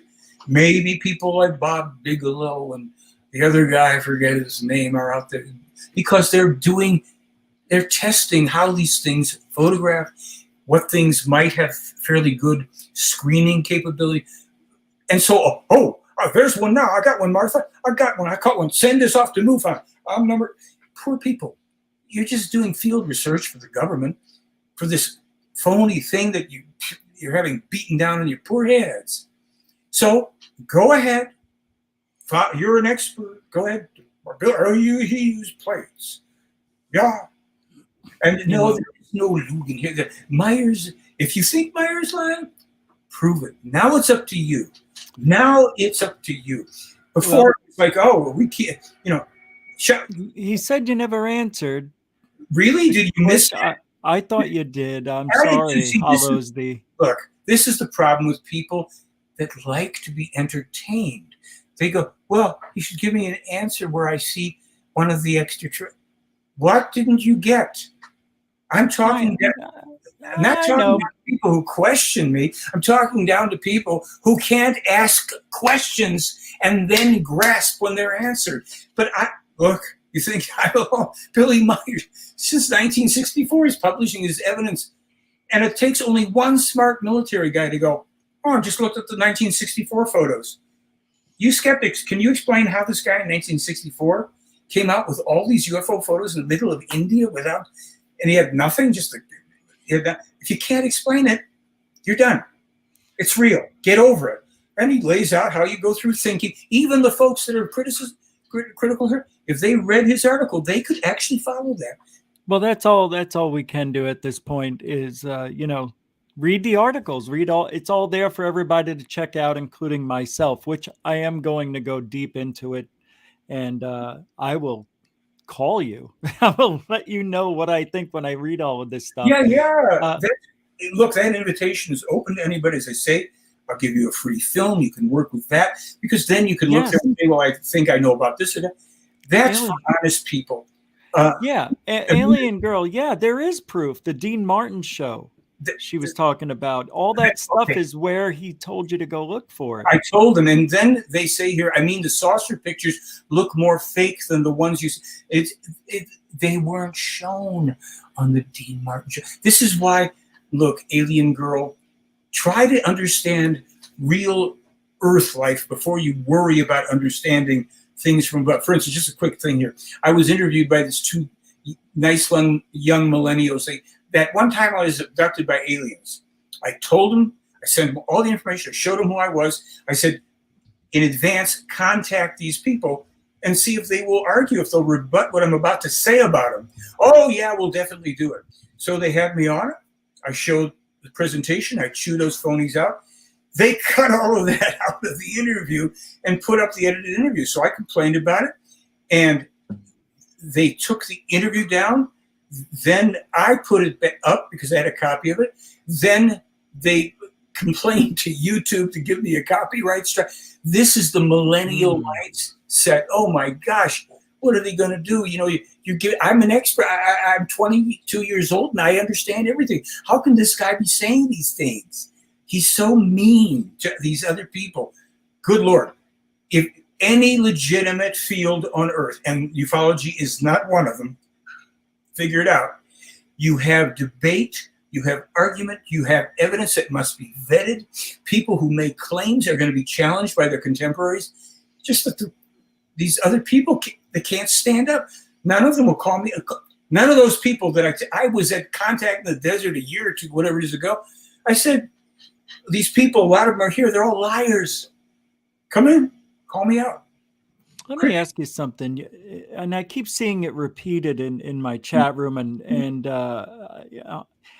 you do seem really upset tonight. It's like usually you're not.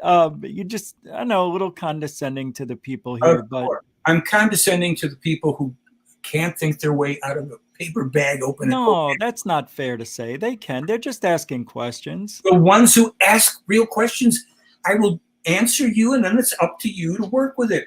Here's the reason. Look, there's no such thing as a bad question in my life. Well, if you say no, if you make an accusation, what about the UFOs on the Dean Martin show? There's no UFOs. They're just asking. They're just so. And they should at least get informed. After all, they're interested in ufology. Look, I'm hardcore because if this was a class or a presentation on physics or history or computers or anything else, and people floated questions that show they didn't do their homework. But not everybody does. Not everybody has the time to do. She's, maybe just a casual, person in the field. That's fine. Then if you don't have the time, don't attack what you don't understand. But nobody's attacking. Nobody's really attacking. I looked in the chat. Look, in the chat, yeah. But the questions that I'm putting up, I don't see that they're attacking. As you said, you thought I answered the questions. So I thought you did. Yeah. If there's time and people have a few questions, please post the question so that Rich can ask it. I'm glad to try. Maybe I don't know the answer, but the people that just attack, they want to be entertained. That's fine. They get to be dismissive about something that literally may hold the key to their lives, but they know better because, well, there's a few categories. They're Americans, they're millennials, they're into UFOs, they're UAP investigators, whatever the classification that they fall under, as opposed to they're thinking people of any age, of any country, denomination. They just want to think because they want to know the truth. That's all. Nobody's turned away from that. If anybody, please, if you have a question, if you're not satisfied, if you think just because I'm over the top tonight, because I've only been making presentations and videos for 1987. Only 40 years. Yeah. So, years. And Billy Meier, you've heard about him. And if you haven't, ask a question. It shows that you're intelligent to ask a question. I've asked Meier so many questions. And I ask people who know more than I do. And there are people who know more than I do about a lot of stuff. And there are people who know more about the actual workings of UFOs than I do. But George always said, Michael Horn is the world's leading authority in UFOs. Why? Well, I represent the only scientifically proven case. I've been within 20 feet of one of the objects, and I've received information passed through Meier for me that was prophetically accurate, and I could prove it in my own life. Sorry, folks, I don't need your approval. You don't need mine. Right. You either want to find out what's true, and you're willing to dig to do it, or you want to entertain yourself and call me names, call Billy Meier. We don't care. It's irrelevant. Your future survival, mine. That's what this is about.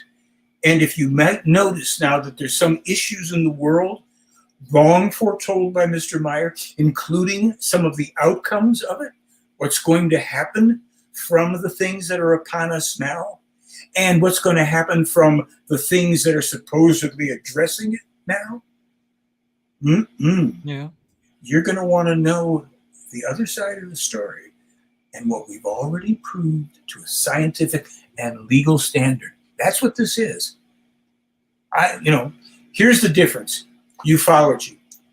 If you did a medical seminar here with a doctor, if you did a seminar with somebody who was an expert in woodworking, I'm not trying to put myself in any, if you did a show like this with anyone who's an expert in a real and established field, they would present, and the people who would be attracted to come to it wouldn't be trying to ridicule it.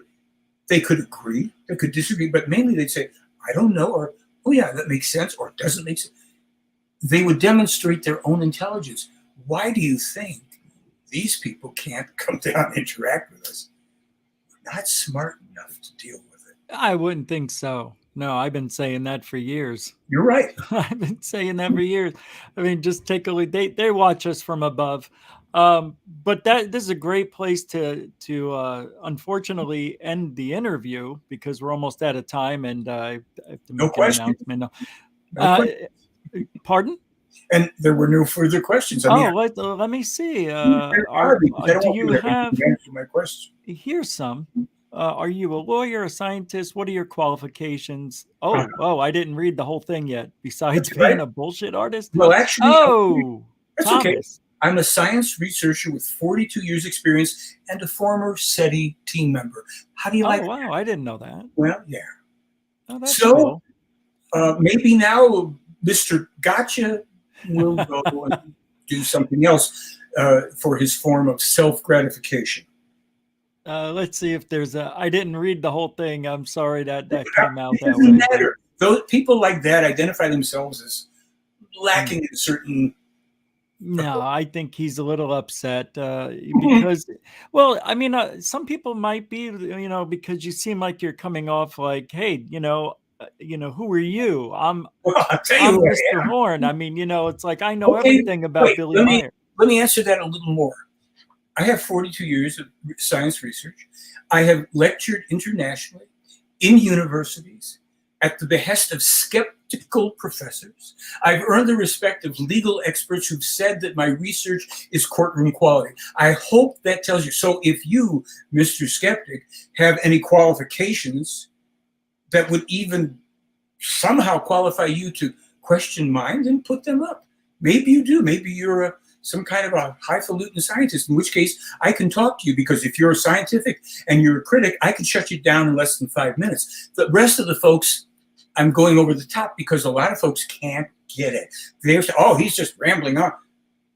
Why? Because same things come up. Any other questions? I'm is glad. This true? Why ask? It's no, that's not true. See, again, and this is one of the things. Meier is attacked on Wikipedia. Do any of you know what's behind Wikipedia? Just go look yourself. No, Meier wrote extensively warning. First of all, they published information about the Holocaust, giving the true numbers, which were well over 4 million actual, and warning that there was going to be an upsurge in anti-Semitism and neo-Nazism, and that such things against any people who are believers in Islam or Judaism or Christianity, Hinduism, Buddhism, are completely against all principles of decency in human life. And he explained also why the Jews very often have been scapegoated. And by the way, when I first started reading material, I thought maybe they're blaming the Jews here. And then they explained something. They said, you have to understand, these people have from time immemorial been persecuted. They have a history of their own issues of, taking and stealing people's homelands, and that's a whole thing that's there. But they've also been persecuted as a people. And so a lot of the Jews turned to doing something that they could do very well. They handled finances and money very well. They were taught how to do that, and they became powerful in certain fields like that. That provoked more anti-Semitism, and people say, oh, Hollywood's run by the Jews, the rest of it. So I was concerned because, ask Bob Diamond, the CEO of SETI. Oh, by the way, I have an article on the blog where Bob Diamond says we're on the same team. It's right there. So go ahead. That's how you got involved. Huh? When were you involved with SETI? Go back several months, but it's on the blog. Okay. Bill Diamond, SETI, Seth Shostak, who's a world-class phony, a disinformation artist for SETI, right? So, That's interesting that you would say that. I mean, I don't like the guy that much either. A lot of people don't. Well, I guess they can see through him. They have hidden and suppressed the Meier material, which I began sending them verifiably over 10 years ago. No, I've got a case against them, and I don't mean legal case. I mean informational. They are traitors to humankind, to the American people, certainly. Absolutely. They know they lied. I won't get into it, but it's former. Okay. So I've spent my time doing what I can. I've enjoyed it. Okay. Electromagnetic propulsion advances, etc. So I see that question. I don't have a lot of interest in UFOs and propulsion systems. No, why? Because, okay, I've seen UFOs. I've seen a lot of other ones. I've been close to one. I cannot do anything with that. Neither can you. That exists already in the secret military. It has for a long time. There's this Professor Simon Holland. I put up a link to a video he put out. He shows you the Navy patents. This is more than likely top secret Navy stuff that the Pentagon is, we don't know what it is. They know what it is, but it goes back even farther to the 20s.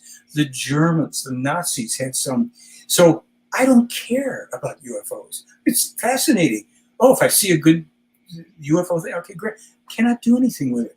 It will not save my life to be chasing UFOs or lights in the sky.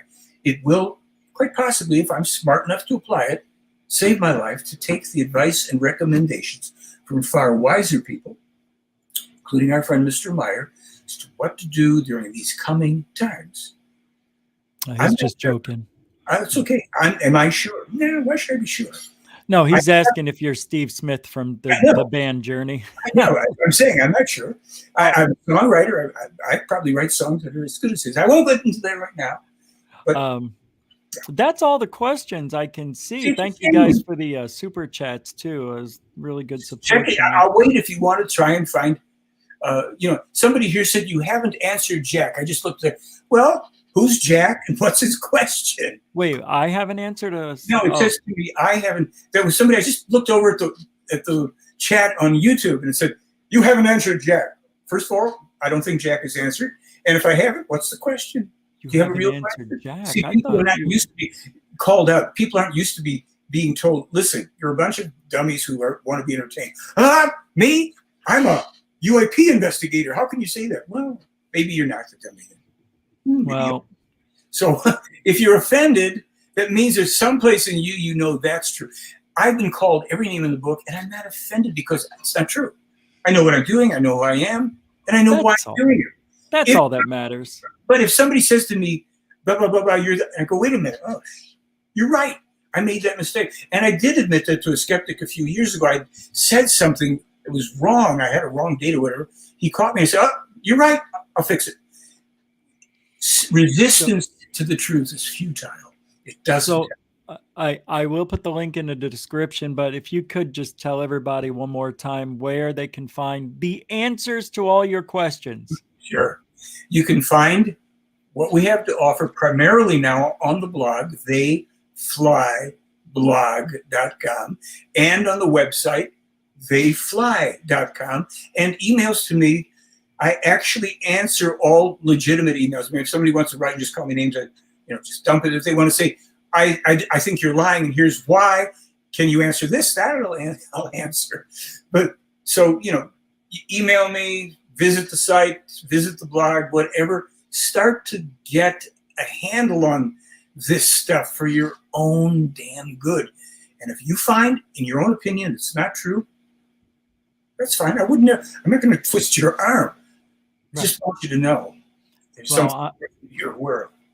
I'm going to dive as deep as I could possibly go into, even though I've dove deep into, but I don't think I've seen some of the things you're talking about tonight. Sure. So I'm going to look into that. But also, people sent me other stuff, and I'm interested to see all sides of this. So I can't thank you enough for coming on. I know sometimes this can just be a little aggravating, a lot of negativity, but this is the field we live in. So a lot of people understand that you could be upset and maybe sound condescending.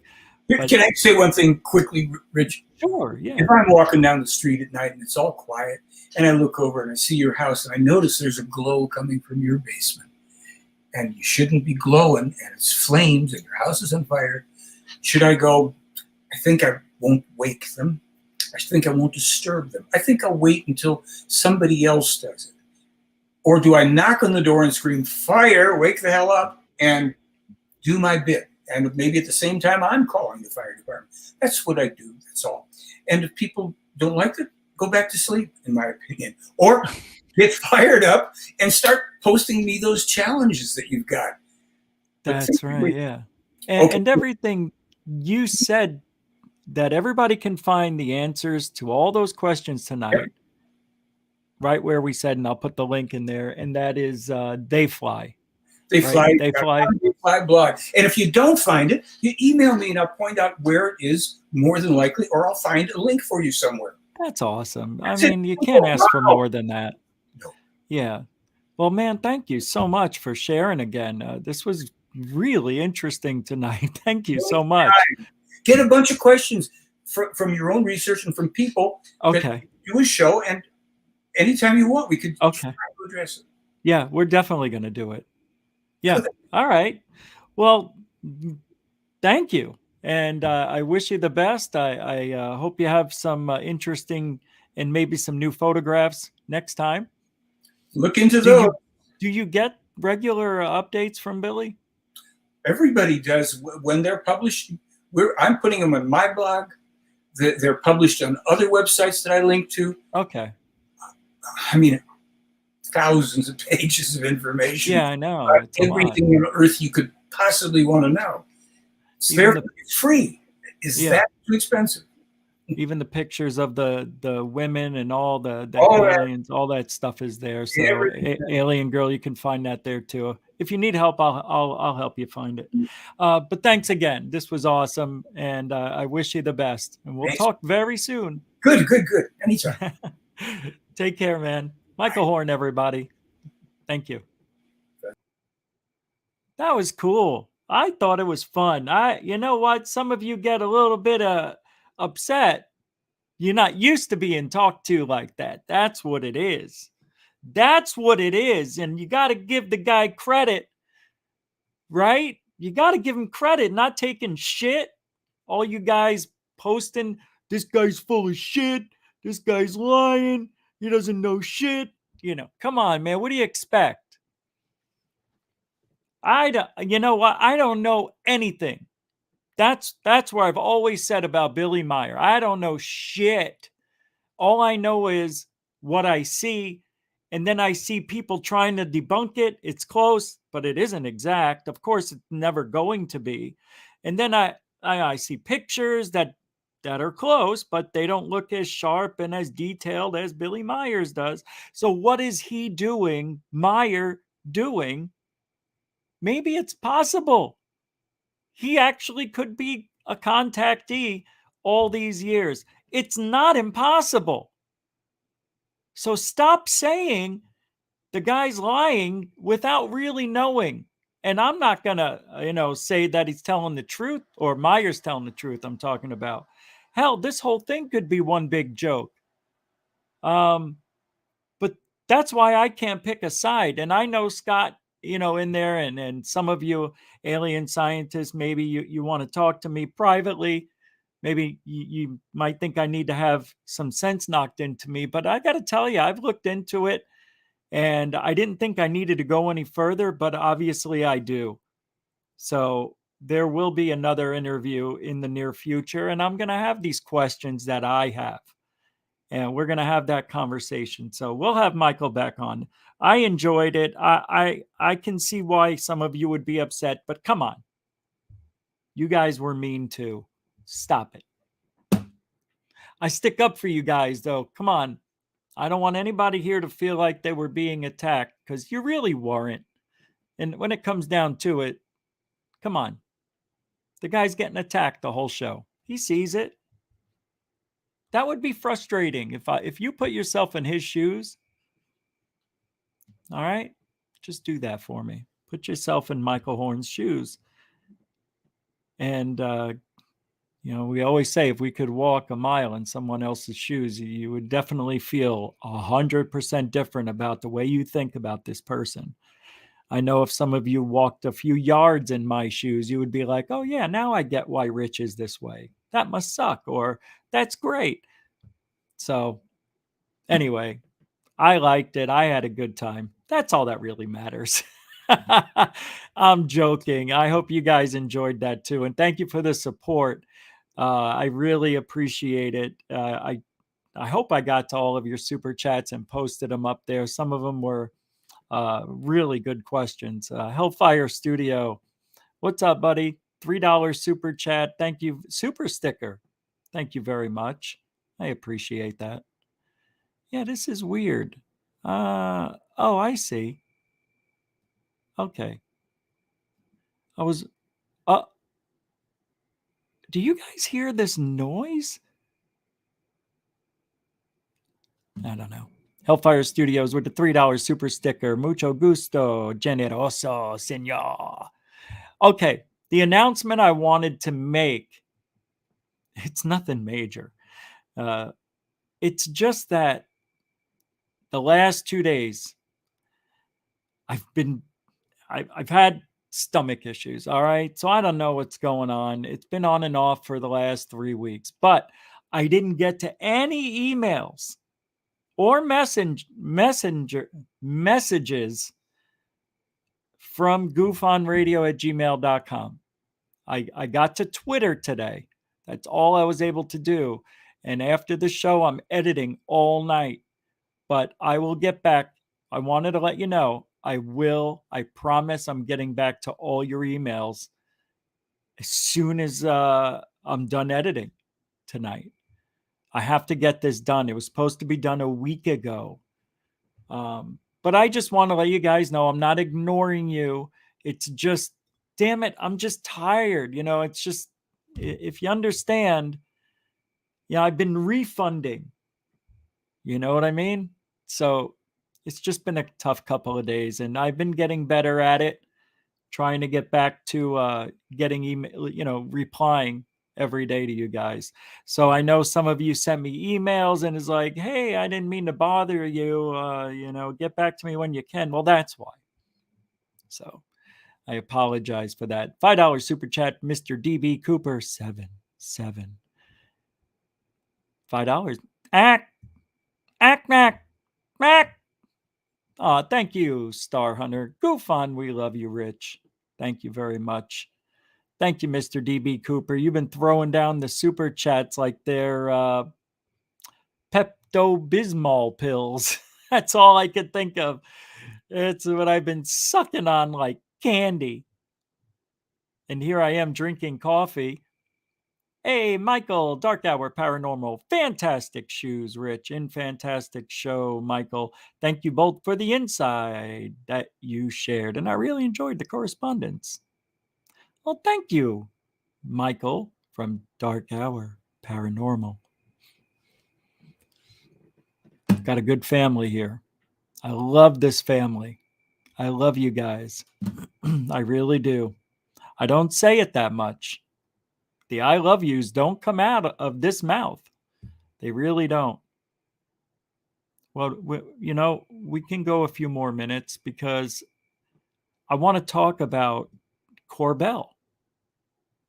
And I thought it was fantastic to hear Michael Horn throw up all the names of the people.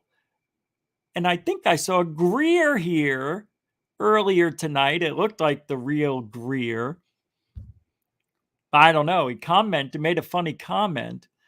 I couldn't believe it that all the names he had on that list of people who are not in this for the greater good, they're 95 to 98% similar to what I would have on my list. But Corbell, this guy just, I don't care. Hold on. You know what? I'm changing the background because that part is over. Let me do this. Let's get back into the Matrix. And let me get rid of this because that takes care of that. I don't like having my name on there. You guys know where you're at. Corbell. Let me pull it up. Let me pull it up.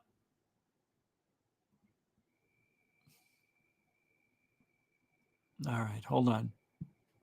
I have some interesting news. And I guess I can show this. Dark Sky Files. Can I? All right, maybe I'll wait for you to answer that.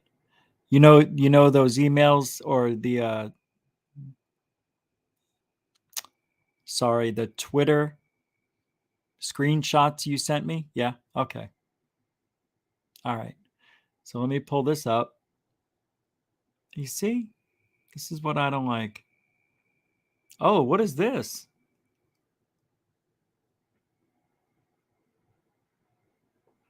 Ross Coulthard, I want to, says 4 times that the U.S. Air Force tries to shut down UFO topic.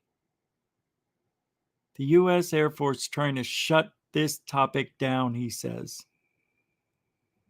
What? Wait, this is new. Hold on. This is from, it's from Reddit. I forgot to scare the screen. Hold on, it's coming. And then I'll tell you the Corbell thing.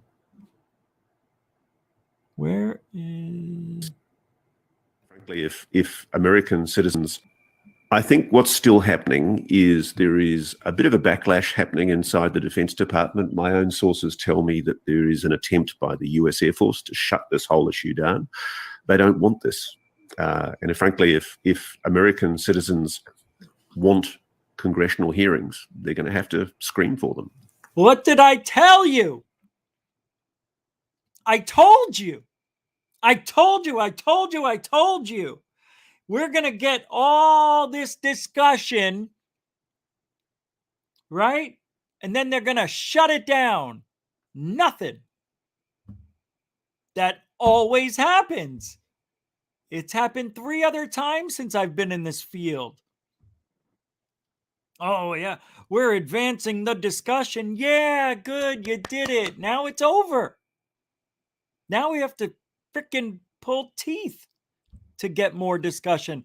I don't think it'll ever be like it was this last year. Haven't you noticed? No UFO stories on mainstream media at all. No Lou, no... What can we call Corbell? There's got to be a name we could call this chuckster. There's got to be something we could call him. Crazy Eyes, I know. I call him Crazy Eyes, but yeah, it's not easy.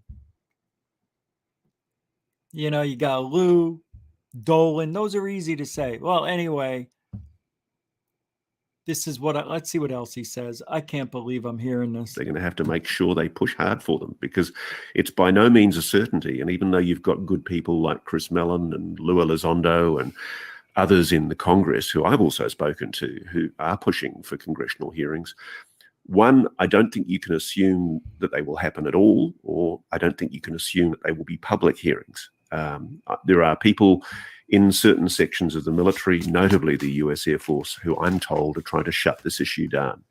And yeah, you're not seeing any leaks at the moment because I know I look bold. There is a very determined effort to shut this story down. And leaks only happen if officials feel safe about leaking stuff. And when you have the vengeance of the state being wreaked on anyone who breaches a special access program by talking about, a secure defense project, then I can understand why.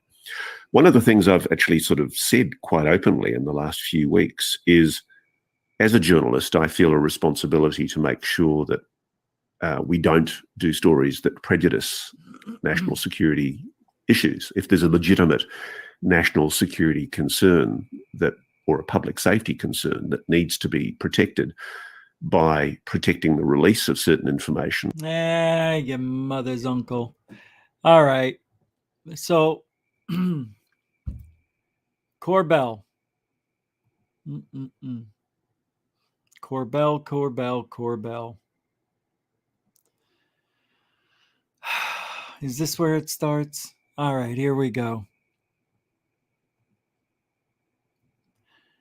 In light of new testimony, George Knapp released on Mystery Wire with a former police officer explaining how the judge looking into Lazar's charges in the 90s was pressured by two representatives from a government agency to make an example out of him with harsh sentencing. This isn't what I wanted. Is this what I wanted? What's this? Hold on. Oh, okay. This is part of it. Oh, there are alien craft here from another planet. They're everywhere. I saw other ones, but I was saw other ones inside too. one. I know it was not made on Earth. I know it was made with materials that we cannot fabricate, we cannot duplicate, and we've never been able to. I know it uses a power source that's so advanced that we could only dream of something along those lines, and the energy density on it is phenomenal. I also know that there's lots of nonsense information that has gone around. Look, disinformation is the most powerful way to distort facts. You just throw a bunch of useless stuff out there, and they just take the real facts along with the nonsense and bundle it together and say, well, this is just impossible. Kind of like what he did. So here it says, we get yet another confirmation 30 years later that forces us to consider that Bob Lazar was indeed telling us the truth. It's another brick in the wall for those who attempt to dehumanize the messenger to be able to conveniently dismiss the message Lazar has told us. Again, he continues, this is from August 1st, by the way. What if Lazar was telling it to you exactly like it is? This is Corbell. That's a dilemma for those who would rather believe that he actively tried to fool you. It's best to consider the facts before making presumptions, as this over 3-decade ride continues to remind us. Then he continues, with all we know now, all that has been admitted by our government and its representatives, I should be talking like him, shouldn't I? It is time for us to put aside our own personal bias to contemplate the possibility that Lazar experienced exactly what he said he did. In the name of the Father, and the Son, and of the Holy Jews. In my opinion, that exploration is long overdue.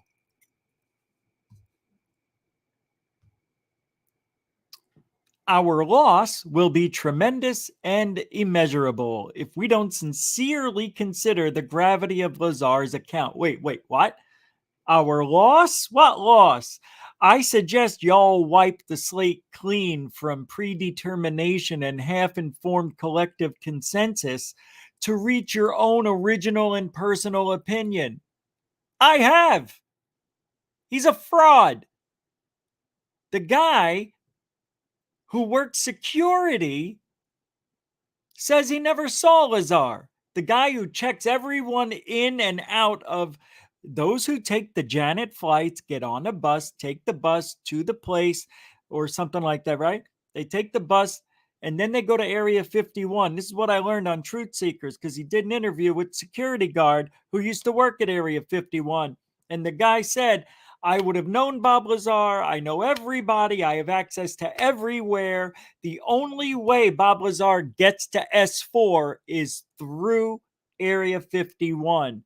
And that was my post. I signed everybody in. I signed everybody out. He never existed. End scene.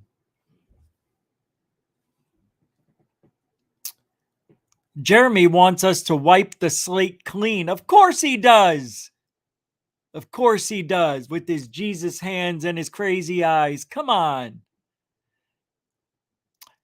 He continues, by considering the possibility of what, oh, am I reading it over? No. By considering the possibility of what Bob Lazar told you, you open up lines of valuable inquiry. Doors that would otherwise remain shut. I can't encourage you enough that this is the time to evaluate. Oh, no, he wouldn't do that. Your personal bias and dive deep into the facts of the matter. Remember this one that he did? Yeah, this thing is never going to go away. It's never going to go away. You'll see this by Christmas. I'll still have that. Last, if we don't ask the questions, we will never get the answers. You know how he gets all animated? It's time to examine deeply the history of Bob Lazar's. We already have. Why doesn't here? This is I want to know. John from Twitter says, why doesn't Christopher Mellon not believe Bob, Jeremy? That has cast doubt in my mind, I'll admit. I believe he said Bob went drinking in the same bar as people from the base, and that's how he learned things. Has Bob responded to that? Oh, ho, ho, ho. This just gets better. Until he provides evidence, it's always going to be a toss-up as to whether he's real or not. That's what Turbo Gaming UK says. So here, what is this? This is from Dark Sky Files. I think I need to play this. Oh, I already did. It's 17 minutes long, but watch this part. This is fake. This is Richard Dolan. Wait, tomorrow. We're going to just stick on this Corbell thing here for a minute. Hold on. I'm in the wrong email or whatever you call it. All right, hold on. Where are you? Here it is. Dark Sky Files. How did that switch to Cambian? I have no idea. All right.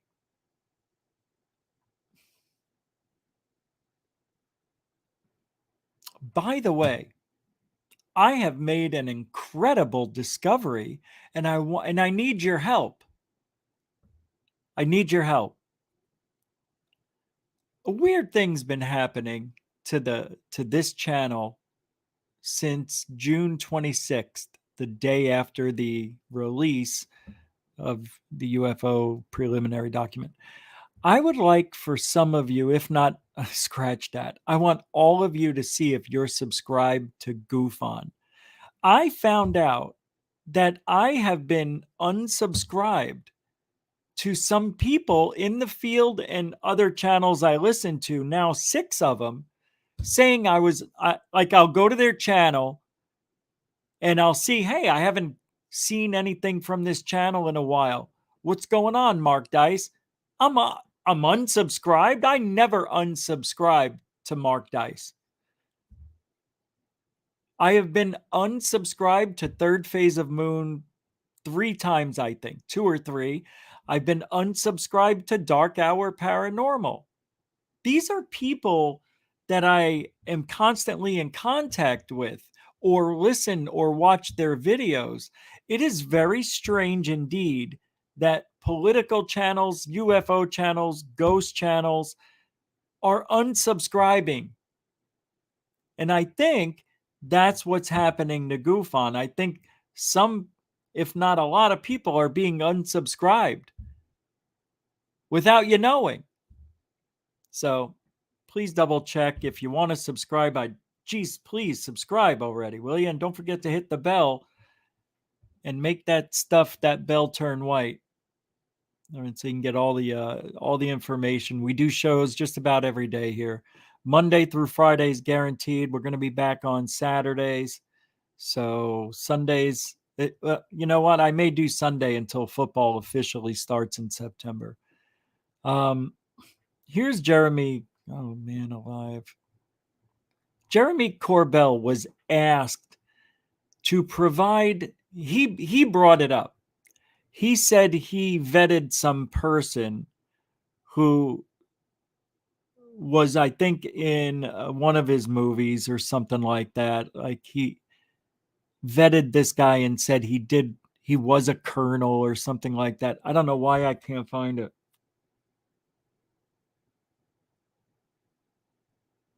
Here it is.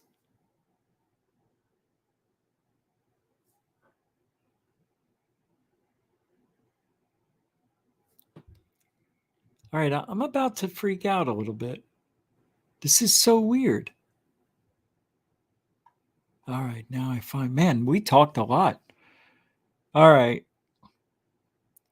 So, Dark Sky was asking about, it was the deathbed confession. You know, the one with Richard Dolan? Oh, this one.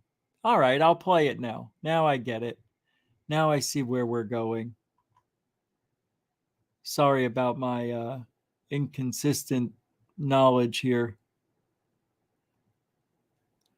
I shouldn't be allowed to speak anymore. I just had the freaking video up here. I was going to play it for you and I stopped. No. No.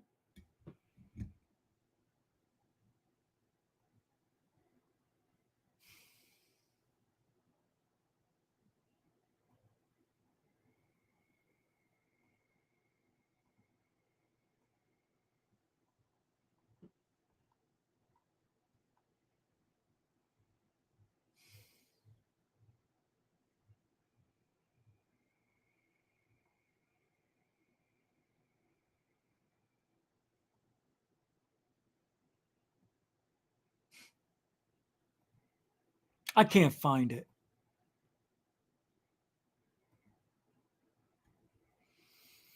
Anyway,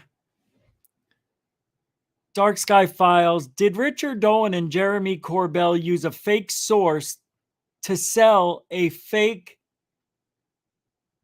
whistleblower? Remember the old man? They said Corbell made this movie, and I think they had a fake source. And this guy bought an alien, and I think you could have bought it at Kmart, and he said he had interaction with it. Remember that shit? Now Jeremy's saying here, this is August 2nd. This is laughable, sad, and desperate attention-seeking horseshit. So the premise is that the witness wasn't in the military? And what proof do you base that nonsense on? I'm asking you the question now, as this is a teachable moment. Fuck you, you little prick. You are such a prick. You're a prick with ears. A teachable moment. Oh, yeah. I love that they use these new phrases. It's so freaking Corbellish. Core bullshit. He says, Ruben Langdon, he said he vetted his DD-214. Sorry I swore, Elena Ianu. with a $10 pound. 10 pounds. Pounds, baby, pounds. Thank you, alien scientist. Thank you, Elena, for the Mucho Gusto Generoso $10 super sticker. And that sticker is coming up. It is oh, that must be a new one. It's a pink-haired lady with the blue halter top saying thanks. Like, thanks. Oh, you're welcome, Elena. Thank you, too. Thank you for your support. Thank you, everybody. Appreciate it. Okay, you're going live soon? Okay, almost done. Dark Sky says, Jeremy, just a reminder, please post here, DM or email me the DD214. You can't make these claims without providing proof. Where is it? And then Jeremy says, dun, dun, dun, dun, dun, dun, dun, dun, dun. One guy says, I heard the guy worked in a supermarket all of his life. Dark Sky says, oh, that was from Rottweiler. I don't know. It's a different person. Dark Sky File says, I know George Knapp and Joe Rogan don't want to be associated with hoaxers. Look, I have friends as well. Provide the paperwork you claim you have, and you will have several apologies. I can man up when I'm wrong. How about you? Uh-huh. How about you, Jeremy? What is this one? Where's his reply? Stephen Cambion from Truth Seeker says, I'd love to see that and proof he worked for the CIA as well. After all, they said he is who he says he was. This source came from Linda Moulton Howe, the queen of fake and anonymous sources. Needs extreme vetting. Let's see it. Stephen Cambion chiming in. Two old diggers. $5 super chat. Says, longtime listener, first time caller. Great show, Rich. I love that, man. I love that you said that. Thank you for the $5 super chat. Longtime listener, first time caller. That is Art Bell, baby. Thank you, man. Two old diggers. Love it. All right, one more here. Alien scientist going to start his show. Let's see if Corbell responded. He did. Yes, I have a copy of the letter Bob wrote and drawing he made. You can find the drawing. What are we talking about here? Bob never recanted his account. He was always hesitant to define exactly what he observed in that moment because it was a millisecond glance, not a hands-on experience. Oh, about the 9 craft that he saw leaning up against the walls. Yeah. I guess, well, anyway, the DD214 so far is non-existent. He literally lied, and they caught him. Literally. We do need a bigger platform to get this out. Alien scientist, you're up next. He's lying. There is no DD214. And by the way, what is a DD214? That was told to me. They're very detailed military personal records. Shows someone's entire career. Where they work, their rank, commendations, disciplinary actions, etc., etc. Corbell cannot show you the evidence because he could be a liar. That's amazing. Because that old man, even the suit he was wearing, do you remember that old suit he put on, that old man? Where's that video? I wanted to play the video. I guess we don't have time. We'll get back to it tomorrow. We'll continue this saga. We will get back to it, my friends. Tomorrow, it is me and you. And you and me. We're gonna be happily talking shit as we're together. I can't see Corbell anymore. He makes me sit like a dog. I can't stand the sight of his face, and his eyes are crazy more. Thank you, moderators and super chatters. That is loud. Thank you for your support. Without you, show can't run smoothly. And full time. Thank you. My God, thank you very much. Don't forget, all the links are in the description. PayPal, become a patron. We're going to start posting lots of videos there. I know I keep saying it, but I'm really doing it this time. And I want to thank the newcomers and veterans. Thank you very much. Just give the show a few minutes. That's all I ask. 5 to 15 minutes. If you like it, come back. Don't forget to subscribe and then give a big thumbs up. I need 200 likes for each video because YouTube loves the likes. That's what I learned. And I'll be back tomorrow night, 8 p.m. Eastern, 5 Pacific. Thank you, Michael Horn, for joining us tonight here on GUFON. If you ain't, and this really is true, if you ain't looking up, you ain't looking out for ufology. Good night, everybody. Go over to Alien Scientists now.